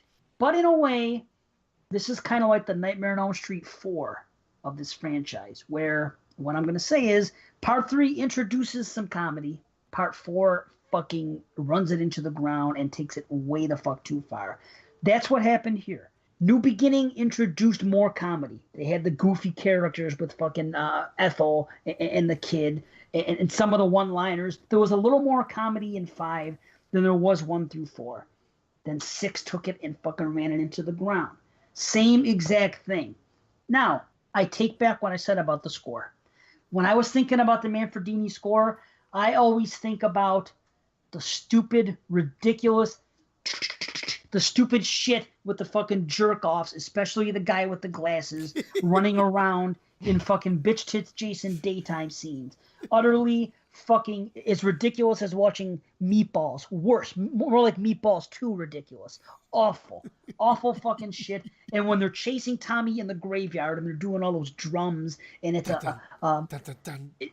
it just doesn't belong in a Friday the 13th to me, and I don't like it. Everything else, very good. Manfredini did a little more tweaking with the soundtrack, and it really worked out perfectly for this film. This is a great fucking soundtrack, except for taking those 2 parts out. So I can admit that. I take that out. And again, how serious can you be when the movie starts off the way it does? So I understand putting comedy in it. So I've come around a little bit. I still despise the fact that he has a belt, a fucking utility belt. Stupid. And fucking gloves. Stupid. The guy in the paintball and the music. Stupid. The kids' one-liners. Way fucking stupid. It was too much. When they're there and he looks at the kid and says, "Real dead meat," nobody is gonna fucking take humor in the fact that you know you're going to die and it's the end of your life a few minutes later. It's fucking. It was too. It's playful. It's playful. It would never happen. You're turning a fucking good horror franchise into fucking slapsticky comedy, saying something like it takes it too far. That's all I'm saying. I don't mind having the comedy in most of the scenes I just talked about. Those kids in those lines. That's when it went too far. The dude in the paintball running around, jumping away like a fucking idiot, the way he ran. It just took it too far. I don't mind having the comedy, and I don't mind having the self-referential shit that they did. I was actually okay with the tongue-in-cheek, and I know any weirdo with a mask isn't friendly. I'm okay with that now. There are things in the movie that I'm okay with now that before I wasn't because of what I said. You resurrect the guy from the dead, you can't go too serious. So I understand why comedy should be in this movie. So I'm okay with that. There's interesting kills. There are interesting, not the gories, but they are interesting, and I'm okay with that. I'll tell you something. Jason X and this are fucking almost identical. And I can't see a fan liking Jason X and not liking Jason Lives and vice versa. They are both fucking fun comedy popcorn films that have self-awareness. They are almost fucking identical. You know what the difference is? One's in space and one's in fucking camp. I still don't like Tommy. If you exclude 5, I could see Tommy being the way he is, but he's so different from the way he was in part 5. I don't like it. And the worst part about Tommy is I don't like how they make him into a fucking Dr. Loomis character where he knows everything about Jason. Where it goes to, you got to arrest him in Crystal Lake. It just a little too overboard, a little too hokey that he's a fucking Jason Voorhees expert. So that being said, I don't hate the movie. It's not on the caliber of 1 through 5. I don't hate it. I'm going to give it a 6 out of 10. So there you go. I've come around. Somewhat come around. That's a fair. It's as high as I could give it. It's just too. It's overkill. I'm sorry. It's too much with the fucking comedy. It's just too ridiculous. I understand why it had to be there, but I'm sorry. Just what were you going to be when you grow up? I mean, come on. Just fucking too much. Too fucking much. But 6 out of 10, it's not bad. I don't hate it. You know, after 1 through 5, I will take it over 7. I will take it over 8. I will take it over 9. I think that and Jason X are kind of, like I said, what do you think about Jason X, Christian? Just tell me your grade. I don't want anything else. 1 through 10. I somewhat agree because Jason X, okay. I think the second act, I think Jason X when it turns into aliens gets derailed and it's boring, and then it kind of comes back and saves it at the end. But I think there's the part there where all the mercenaries go out, and I think that's a boring part of Jason X. But I love the setup. I love the setup. I love everything else. The mercenaries go out. I hate it. Then it kind of gets good at the end again. Done. But do you see my comparison? Yeah. Why do you think it's a fair comparison? That they're very much alike? Fair enough comparison. I don't rate Jason X quite as high, but I see where you're going. Okay, cool. Brandon, did you want to retort? Because you look like you're in pain with us just saying that it shits all over part 7. I don't get the hate for part 7. I just don't get it. I don't even know if I hate it. I just comparative. Yeah, you know what? I do hate it. I don't hate it.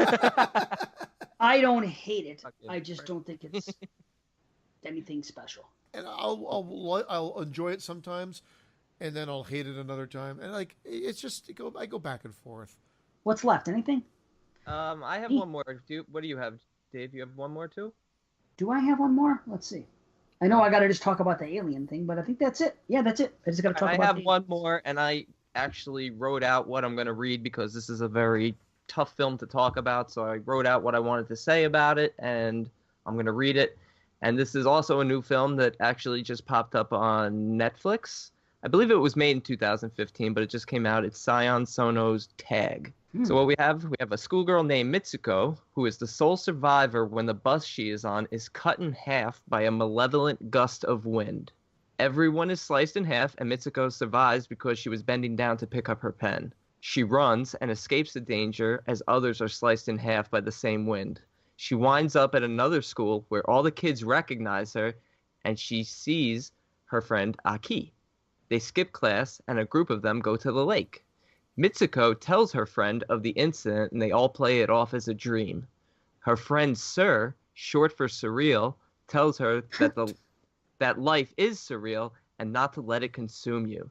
She also tells her that the life is predetermined but can be changed through one random act that is unexpected. When the girls go back to class, once again Mitsuko finds herself the sole survivor of carnage as her friends and fellow classmates are blown away by oversized machine guns being operated by the teachers.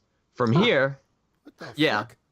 Yeah, it's Okay. anybody who's seen a Sion Sono film will understand. It's very out there, very What crazy. is it? Tokyo Gore Police or Machine Girl? Is that him? Oh no, way better. For me, Okay. anyway. I know people love Tokyo Gore Police. I give it like a 7.5, but I love Sion Sono as director.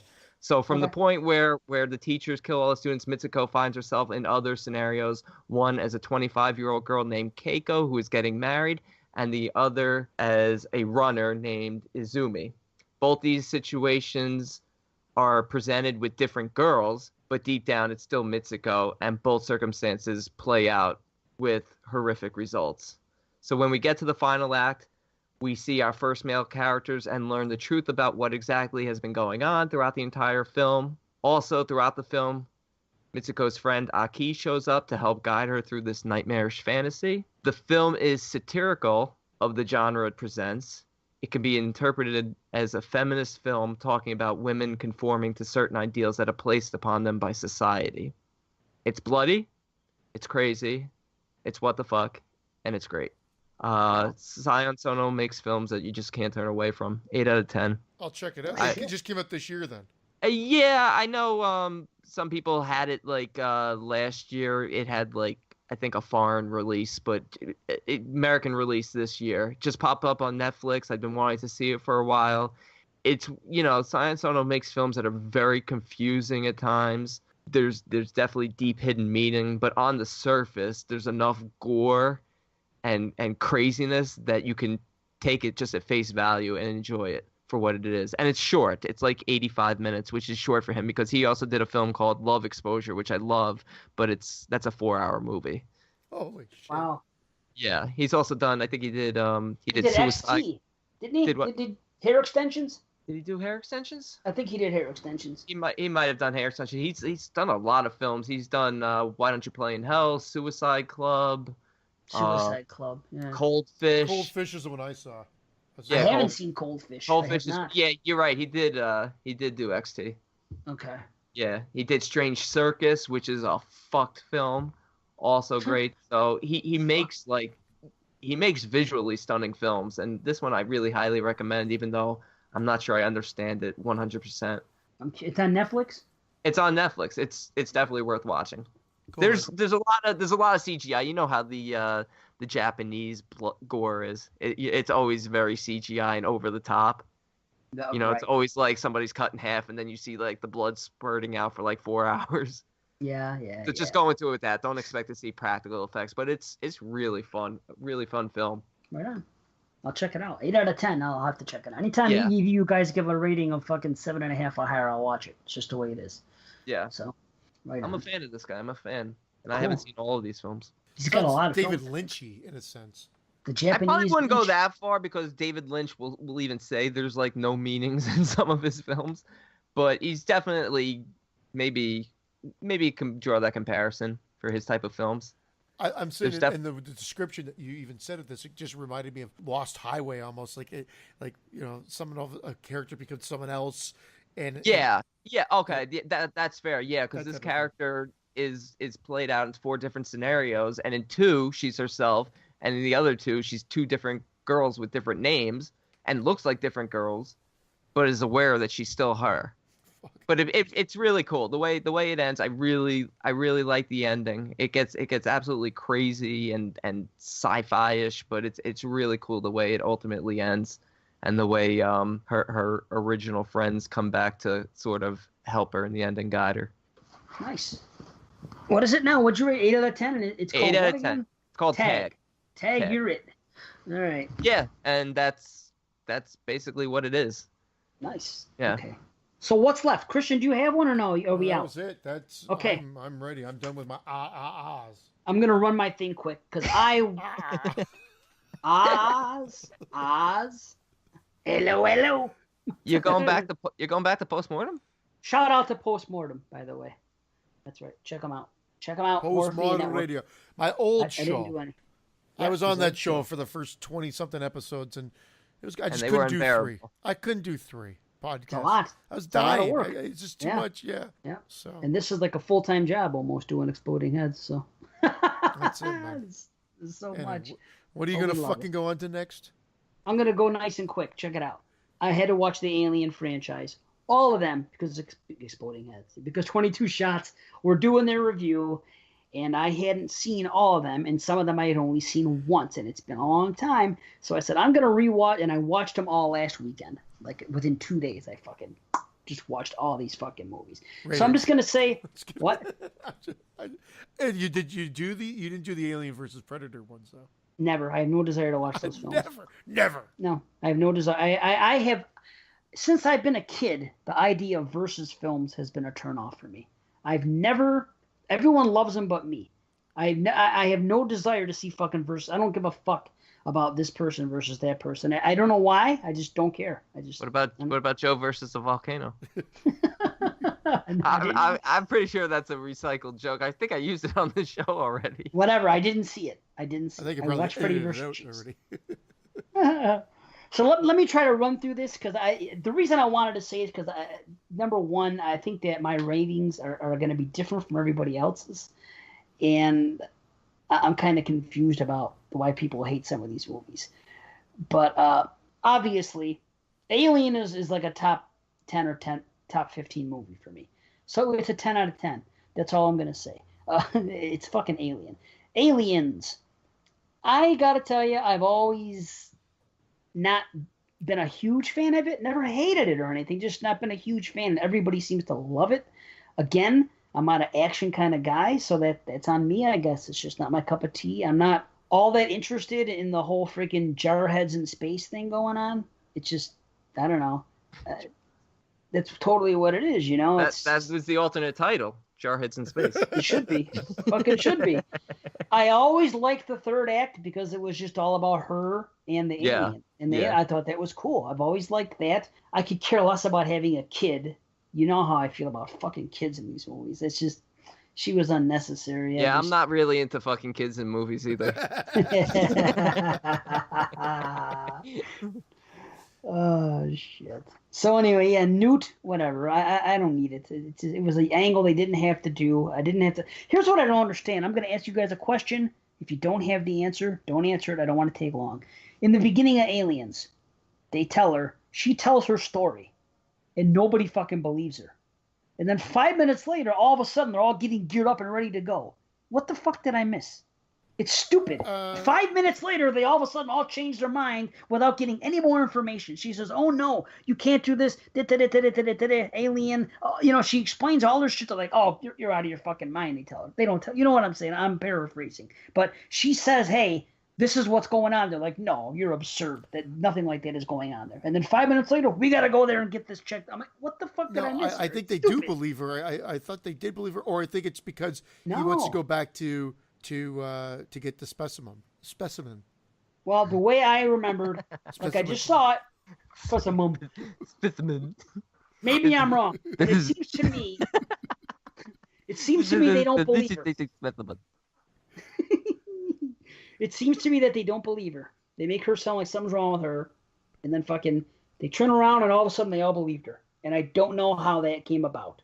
So I don't know. Maybe stupid, typical alien action fucking bullshit that they don't want to explain. Either way, 7 out of 10. It's fine. Oh, that's low. Holy smokes. That is low. It's good. It's just not. I'm not into it till the third act.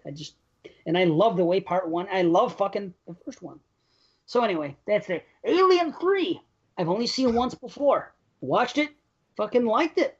I liked the setup. The big knock of this film is the fucking CG. I just wish they would have left it completely. Every time they have a running fucking alien, it's CG and it does not fucking look good.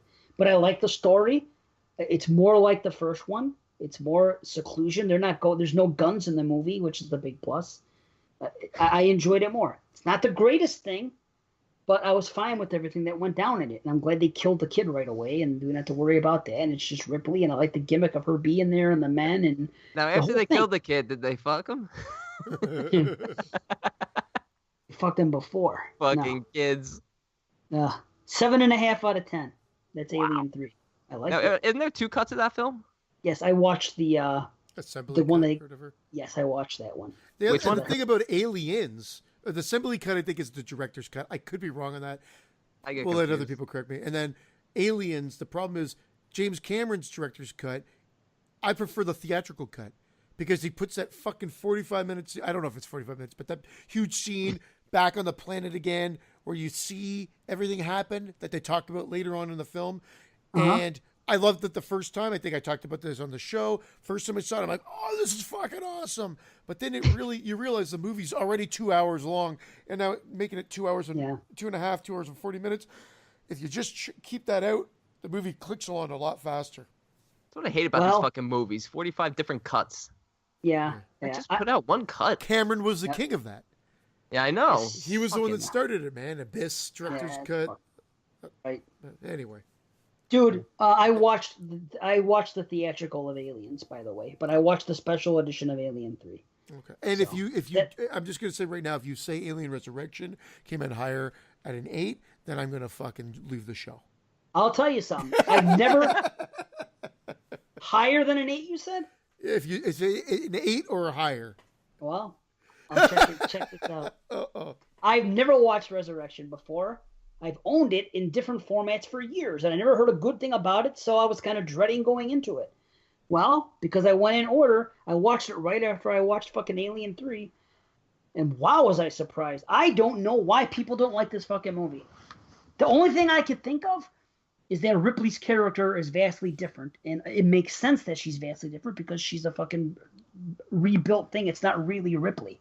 But everything about this film, it was horror again. It was almost set up like a lot of people say that Alien, the original, is like a slasher film in space, but it's an alien. Yeah. This was like a slasher film again. This had everything that I liked about the original Alien, but here, yes, Ripley's character was different, and we understand why.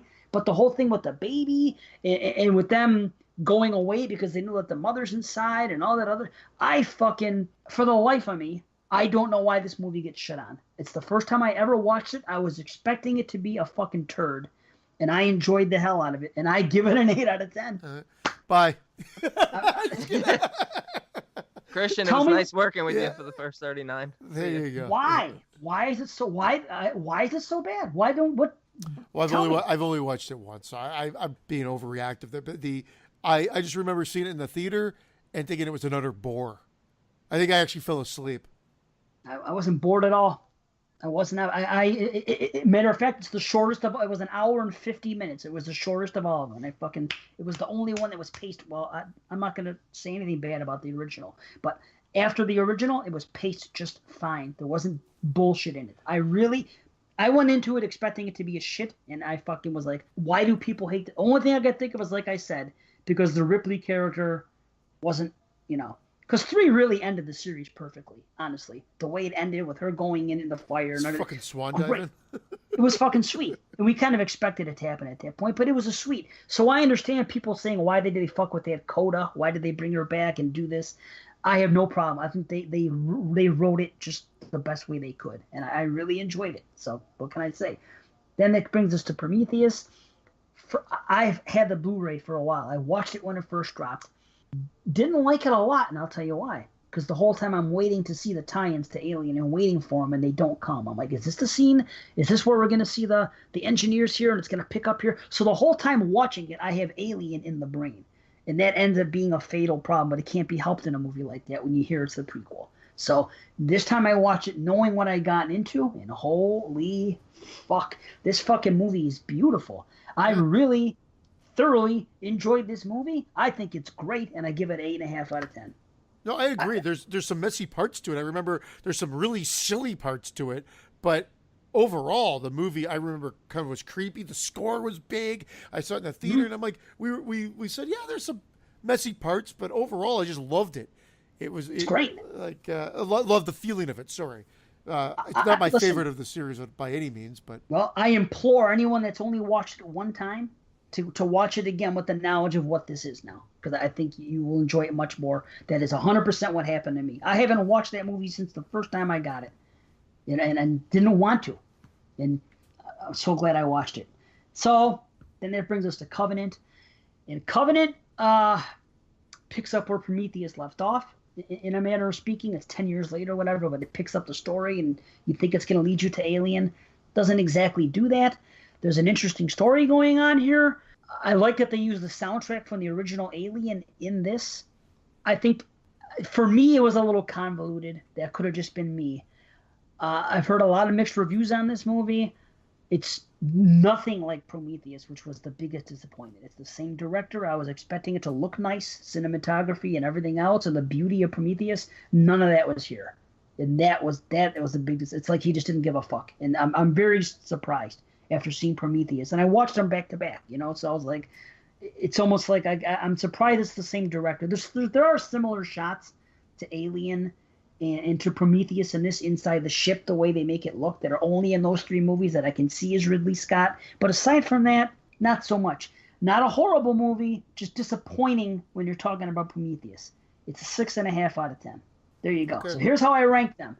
Alien number 1, Prometheus number 2, Resurrection number 3, Alien 3 number 4, Aliens number 5, and Covenant number 6. I don't know how many people are going to rank him that way, but I thought I should bring it up on the show because it seemed like Take care, Dave. It was nice doing the show with you. Yeah. Bye. Hey, yeah.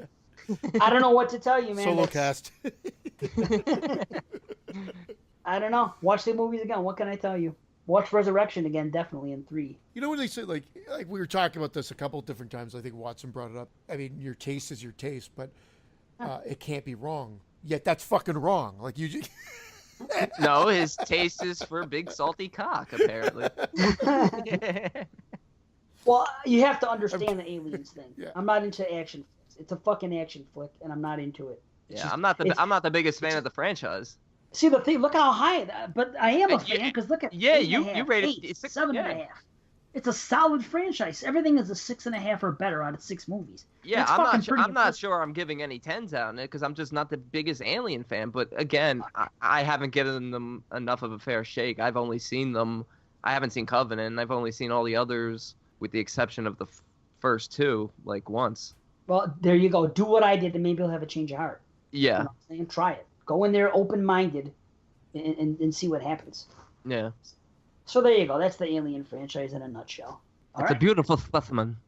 It's a beautiful specimen. Yes. A specimen, right? Is that what he said? He's wearing a specimen on his face right now. Okay. What do we got left? We got a review left, and we're out of here. One review. Let's go right into it. 1992.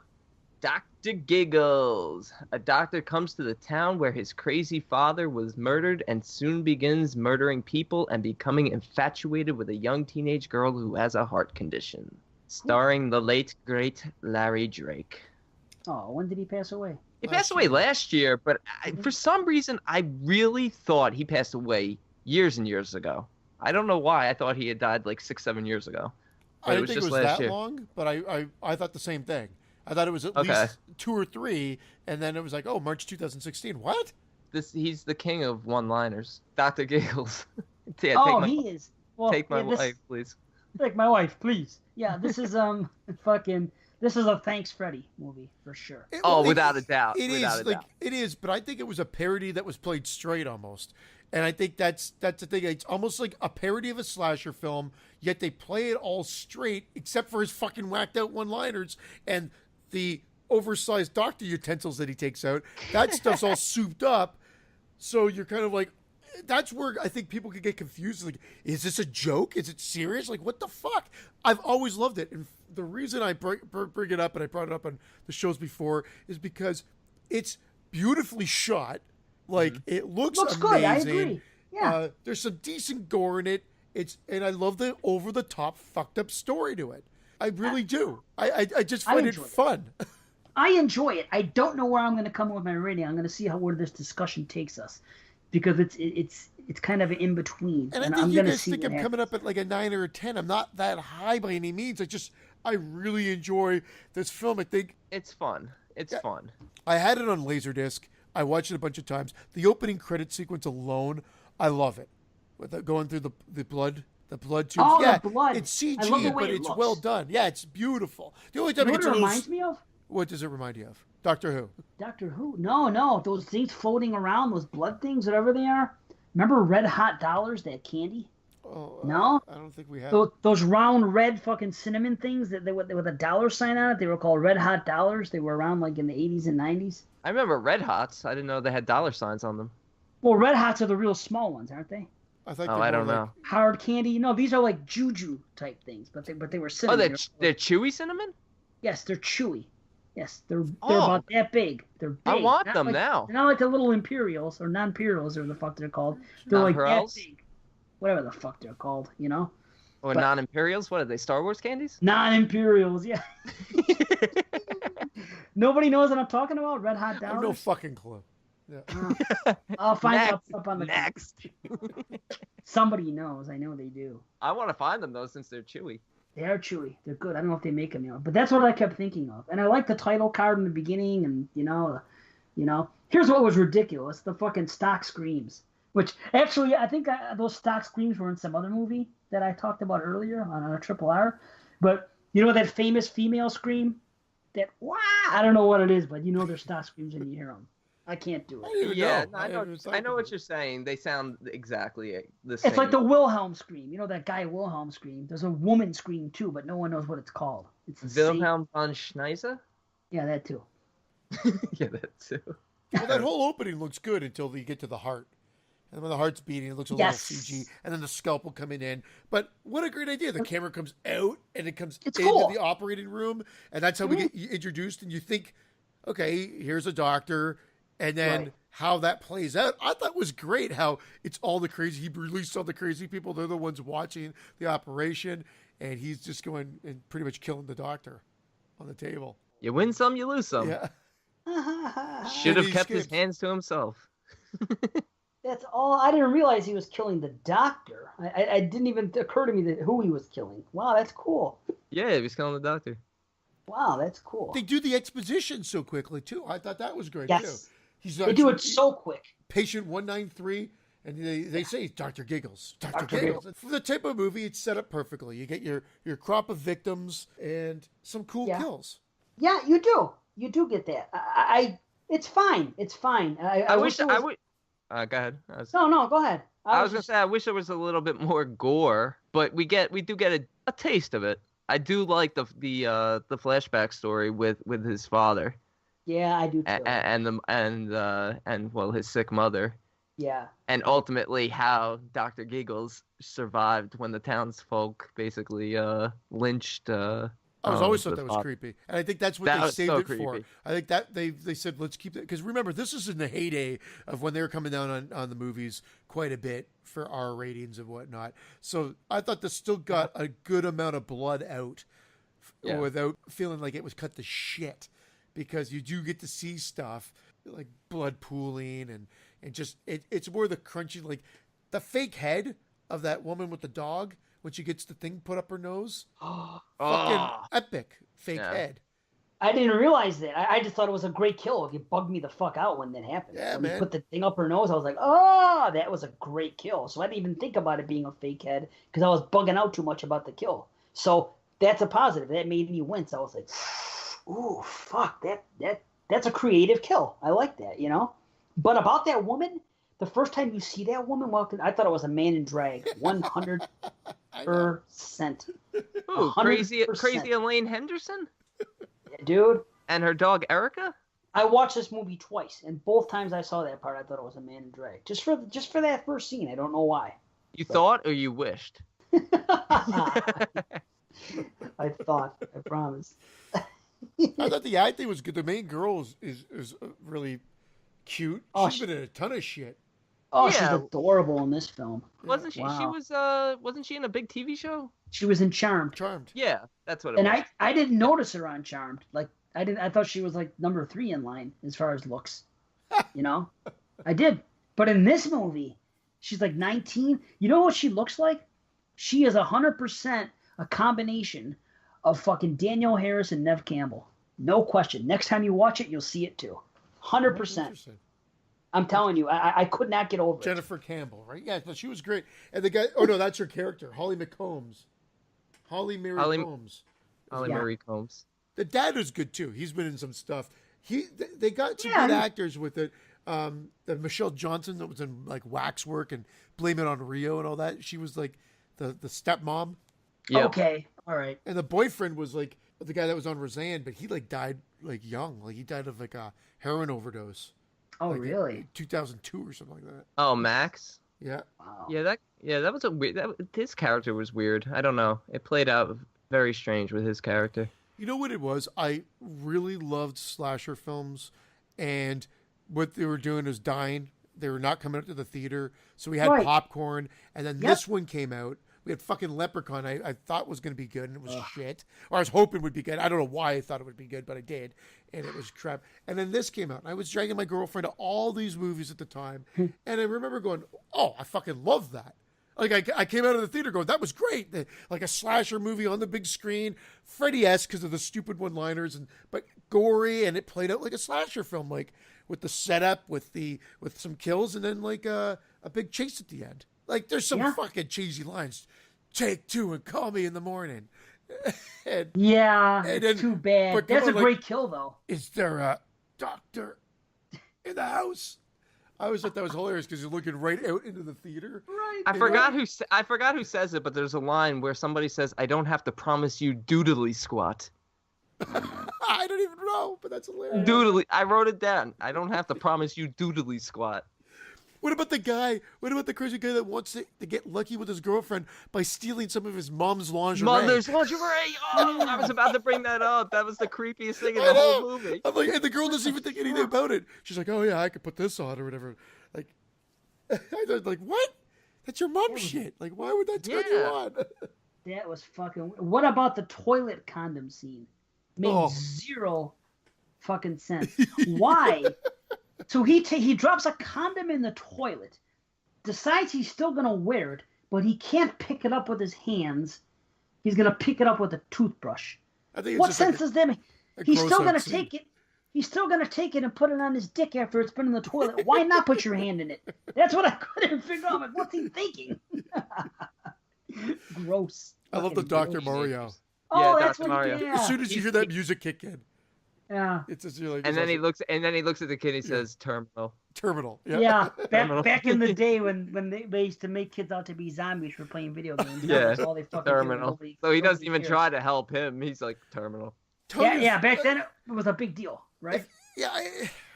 Now nobody cares. Every kid's playing video games constantly, and nobody jokes about it. It's fucking weird. Back then it was like. I do feel that the movie dragged at some points. But it definitely paid some homage to Sleepaway Camp 2, or what's the other movie that had the room full of all the bodies? Oh, that was Sleepaway Camp 2. That's my only knock. Happy Birthday to Me. That's it. I was just drawing a complete blank. Yeah, all the bodies lined up there with all the hearts missing, and it made sense. They're all in the waiting room. I loved it. Yeah, they're all in the waiting room. I like that it was a secret passage hidden in the basement. Was that what it was? They're in their own little doctor's clinic, and they're all in the waiting room, all dead. I thought that was ingenious. I thought it was great. Okay, ingenious that's cool. Might be a little hyperbole overstatement, but you Clever. know what I mean. I like the cops. I like the two cops. Dude, the young cop, the guy he was the one that had that line that I said earlier about he was ahead of his time and out of his mind, whatever. That guy had everything right the whole time, and the old cop, we find out later why. But at the time, this kid's sharp, the freaking deputy or whoever he was, the young cop. He's doing everything right while the other guy's like being real passé about it. Yeah. Of course, like I said, it comes out later. I understand.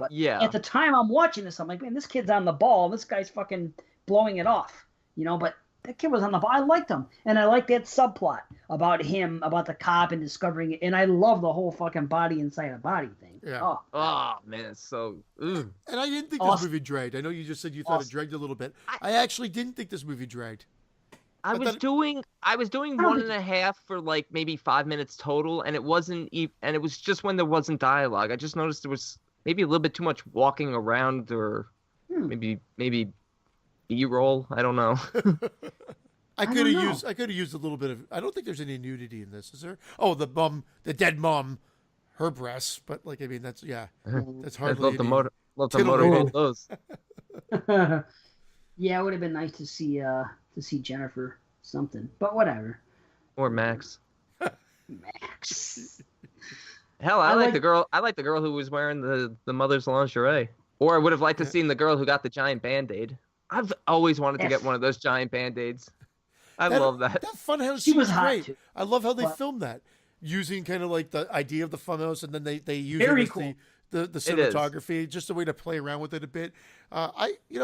There's some merit here. Yeah, you're right, Brandon. There was a little bit of walking around. So he's sort of making house calls, and he's just walking around town, kind of killing people, and then he gets back to the house, and so there is a little bit of that, but it works. I mean, if you think about it for too long, maybe it doesn't. When the one cop shows up at the father's house, and it takes him like 20 minutes to walk around the counter to see that his partner and the father are on the ground. But it's not that it dragged. I just sped it up just for the sake of getting to the next dialogue. I was doing like one and a quarter speed at that point. Not like it was just to get to the next scene of dialogue, and then I slowed it down. But the one-liners were just nonstop, and they were great. Should have used an 8-iron. That was good. And you know what? They were tolerable. I mean, there was too many of them, but the delivery of them was tolerable because he kind of played them straight. Even though he giggled when he delivered the lines, he was straight about it. He played it awesome. He was very straight about the character. That's why it was okay. I like when he does his own surgery, removes the bullet from himself. That was just fucking cool. Yeah, that was real cool. Yeah, it was real cool. That was good. The thermometer kill was cool. When he under the tongue, that's fucking cool. The kill in the bed was cool as fuck. There was some good kills. One of my issues was that scene you guys are talking about, the waiting room. Now that I realize how it was set up, I think it's cool. When I saw it though, the gore looked like Halloween propish. Just in that scene with them there, when they just showed the things cut, it was a little Halloween propish. But what are you gonna do? Well, I liked it. It made perfect sense, and it kind of justified some of the cutaway kills. I wish they had shown more of them, but I get that ultimately at the end it's revealed that he's removing the hearts because he wants to save Jen because he was unable to help save his mother. Oh, it makes total sense. Yeah, so I mean it plays out well, but the scene at the end when he starts pulling out all his tools and they're just like enormous. It's just so funny. And the one sir is just like, what's that? He's not even concerned. He's just like, what is that? His reaction was ridiculous. He's like, who are you? What is that? He was just so calm about it, And anybody going into this movie not expecting it to be tongue in cheek or playing off of it, it's called Dr. fucking Giggles. Like, I mean, it's all in the title, and I think they explain it well, and he still does play. Yes, there's a lot of one-liners, but his giggling that you were saying, like, it works. Like the hey, it's like a nervous giggle, and he has it down perfectly, and he just I liked all his one-liners. I really did. I did too, but that's also why I skipped it. Like, I didn't see this movie back in the day when it first came out because at the time, and I'll say it again, I was burnt. It was fucking Nightmare on Elm Street 4. Did so much fucking damage to the horror industry. That's why I hate it so much the way I do. It did so much damage to the industry that it turned it fucking into shit, that everything became comedy because of that fucking movie. And by the time this came out, I probably saw the trailer, and I probably saw the one-liners. And by the time this came, I did not go see Freddy's Dead at the theater and all that. I was done with it by then. I was fucking done with the comedy and horror and all. I was like, so I probably saw the trailer for this and saw one-liners, and it's called Giggles, and I'm like, oh, come on, enough of this shit. So I did not watch it. I don't think I watched this movie until the 2000s. So, I mean, I blew it off. I know why. I probably saw the trailer. Like I said, it's goofy. It's one-liners. So, but like I said, the way he delivers the lines, I like. And that bed scene is great. When the boyfriend goes under the bed. I think it's fucking.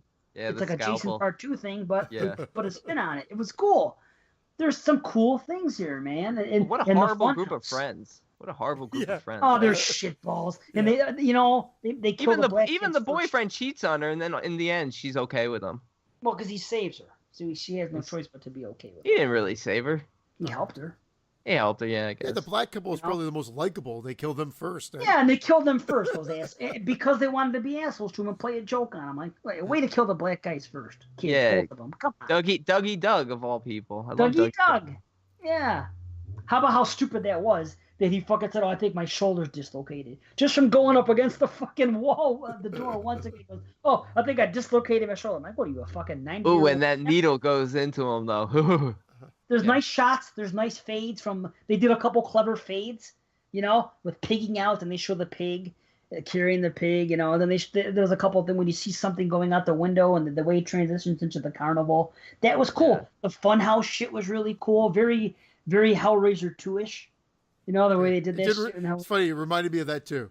When it went into that little montage sequence, so to speak. Yeah, there's some good stuff here. This could easily pop out on my 50, and you guys were making fun of me at one point because I keep going. And I use the term love. I do talk in extremes a lot of times, but I really enjoyed this movie. I've watched it probably more than I probably should have. I saw it in the theater, bought it on Laserdisc, so I know I've watched it probably 10 times. This is probably my 11th time seeing it. And it could have even been more. Maybe. Why'd she put her heart monitor in the fish tank? Yeah, why did she give up on her heart monitor? I mean, that doesn't affect it. I think she just hated she was just like upset, like life's giving me a tough situation. Oh, she went home. Her dad's fucking her stepmom, or her fucking this woman that her mom supposedly just died like months before. 6 months. Like it's time to move on. Yeah, I know. 6 months. Like, I mean, Jesus. Yeah, it was. Yeah, it was only 6 months. Wow. What about that kill when he says it sucks? What the hell exactly was he doing? I understand. What was that thing that he had because that was a cool thing. Oh, that was like the thing to like induce vomiting, but then it had like the drill in it. A spiral, a spinny thing. Yeah. And where did he store that? That was the other thing. That just comes in. It's like it comes in that little case. He carries around. I never thought about that. Well, I think the that's Band-Aid funny. I thought was stupid. The Band-Aid's definitely stupid, but it's hilarious. Yeah. It's like, where do you get a Band-Aid that big? Right, that's the problem. If it would have been smaller or he had room in his bag, that's the only thing. Because the funhouse would have been smaller, like a regular Band-Aid. No, but just where it's believable that it could be. It was literally holding her off the ground. Band-Aid. Because the funhouse scene was so well shot, it was so cool. It was scary. It was a good scene, and then they had to ruin it by having that ridiculously big Band-Aid. I just. Just make it so it's believable that could have been sandwiched into his bag. I love it that the end of our show features the line "ridiculously big Band-Aid." So, did you guys like? You guys seem like you liked it better than before when I mentioned it on the show. I'm pretty sure I saw this in the movies as well. It's right around that time when I was seeing horror movies in the theater, so I'm pretty sure at the show. I liked it. I give it a 7 out of 10. I'm with you. 7 out of 10. It's exactly what it is. I was trying to figure out if it was going to be 6.5 or 7. And I was thinking 7 to 7.5, and I might rewatch it again before the end of the year. But at 7, it could show up on my list. It definitely shows up on my list at a 7 because I know what I've looked at, and I'm not even sure if there's going to be any 6.5. So that's what I'm saying.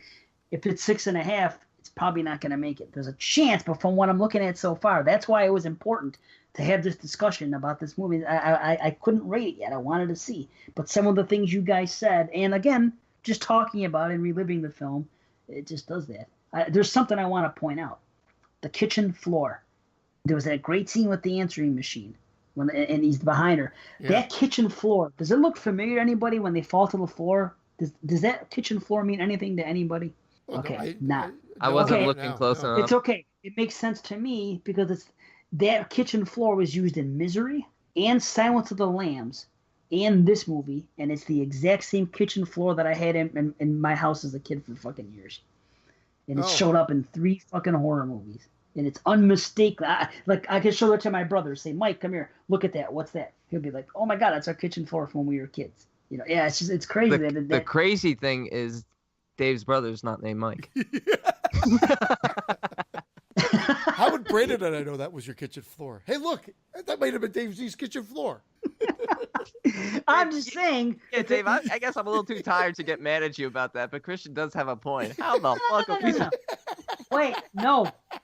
Because that kitchen floor was seen in Misery and Silence of the Lambs. Yeah, but you have a special tie to it because it was your kitchen floor, too. That's why I recognize it. Hey, wait, that kitchen floor is familiar. I think Dave Z had that. I'm going to Spotify that kitchen floor. Silence of the Lambs. Dave Z. Dave Z. And then Misery. Silence of the Lambs. Dave Z. Then Misery. And Dr. Giggles. In that order. Giggles. In that order. Well, oh, fuck. I just wanted to hear where you guys go. You know what? I'm right around where you guys are. I feel like I want to go to 7.5, but 7 seems right. 7 to 7.5, but I'll stick with 7. It's weird. I was in the same boat. I actually had 7.5 written down. I wasn't sure which one I was going to give it. But yeah, that's where it feels like. It's a fun film. Yeah. It is. Cool. And the kid puking at the end is fucking hysterical. When the kid comes in, he starts puking. Because the way he pukes, he doesn't even do it right away. He looks, and then all of a sudden, and this fucking puke just coming out of his mouth. That scene is great. Good How about stuff. I don't think we've ever reviewed a movie as a feature, and everybody had a 7 as their rating. I don't think it's ever happened. I don't know. That's one for the archives, I guess. I don't know. Wait, what's this? I'm sorry, what'd you say? A feature review on the show. I don't think the three of us have ever reviewed a movie, and the grade was 7 from all of us. Usually, there's a little bit. That's a weird, useless fact. Just what can I tell you? I got a really good memory, or I'm fucked up in the head. And I want you guys to tell me when we do the 86 show if I'm fucking crazy with Deadly Friend. But I really watch it now, fresh eyes. Just go in, open mind, and just tell me what you think. But it's fucking off the fucking rails, the movie. I don't know why, but off the top of my head, I always felt like that film was like a 5.5. But I'm gonna rewatch it again soon. Okay, here's the problem. I don't want to even see. There's Bad Good, which in my opinion is like Maximum Overdrive, because that came out the same year too, and that could be planned out from the outer space too. But I like that. There's things about that movie that I like a lot. Yeah. Whereas Deadly Friend, I'll watch it. It's like Shocker to me. Shocker, watch Shocker again. Shocker's a fucking weird movie too. No, it's always been shitty. Yeah. But no, I actually will give a little bit of an edge to Shocker because it's shit, but I'm like intrigued by it. But like when he goes off the rails, he fucking really fucking goes off the rails. Like I don't know how else the word. It's epic in how off the rails he goes with his movies.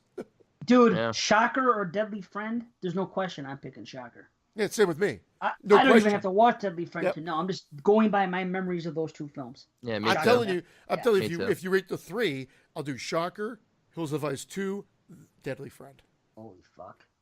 What about Cursed? Cursed, I've only watched once, and I didn't even realize the production was as cursed as it was. Somebody posted, I think it was Alex, posted something to our, Alex or JP, posted something to our page today, and it was about how cursed production was.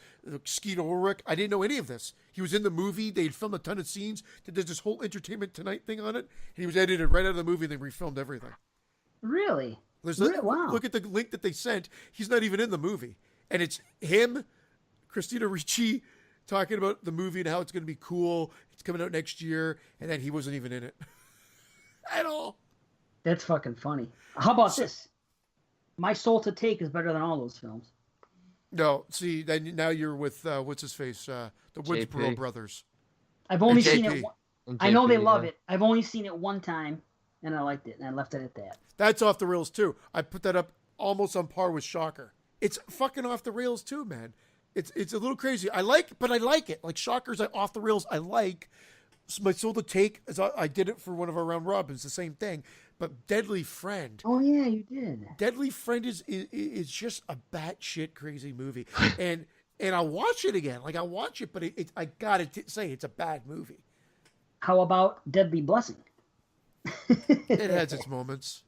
Anything? And that's our Wes Craven retro, ladies and gentlemen. Yeah. We'll do the whole thing one day. Anyway, yeah, it's been the show's been a little shorter than usual, but not much. Yeah. All right. Let me give information before we get out. Actually, should we talk about next show or should we just? I was gonna say, why not? Yeah. If they made it this far, go ahead. That's true. Go ahead. Someone else. Christian, you want to try and pronounce it? Go ahead. You want to try and pronounce it, Christian? Giallo. Episode 40, our Giallo special. Now these Giallos are ones that can be confused with slashers in a way. Yes. I think that's why we're doing them. Yes. Because we're not going to do. We've decided. Have we ever actually come out and said it, guys? No, we can say it now. The about criteria? our criteria. Go ahead. Do it. So our criteria for our top 50 slashers is going to be North American slashers. So that means no Giallos, no proto-slashers, and unfortunately that means no other foreign slashers. So you won't see films like Cold Prey, you won't see films like Masks Pieces showing up, Dream Home. You won't be seeing those films. And this is strictly for sanity's sake. Yes. Because we made a list, and I have a list of 130 films that I want to watch. I've watched like 40 of them. I mean, I've seen them all, but I want to rewatch. And that's just North American. And so we're going to focus our next show on Giallos, talk a little bit about the beginning of the Giallo, and then cover 4 quick reviews. We're going to be doing Torso, Bay of Blood, not Twitch of the Death Nerve, Christian. A bunch of Twitch. Stage Fright. Hey, Stage Fright, 2 shows in a row. Look at that, yeah. And then, what's the 4th one, guys? Oh, Opera, right? Opera. Or Terror at the Opera. There you go. I can accept Terror at the Opera more before I can accept Twitch of the Death Nerve. Why can't you say Twitch of the Death Nerve is the name of the movie? Not at all, because even when you watch Twitch of the Death Nerve, when the title card comes up, it says A Bay of Blood. That's why. That's just the name that they gave it later on. Where Opera was originally called in Italy Terror at the Opera. So I think it's a good mix of films we got. It's been a long time since I've seen all of them, and I don't think I've ever seen Twitch of the Death Nerve. I've seen Bay of Blood. I haven't seen Twitch of the Death Nerve. What's the first one we're covering again? God, Torso. I've seen Torso. I'm sorry. It's just been a while since I've seen all of them.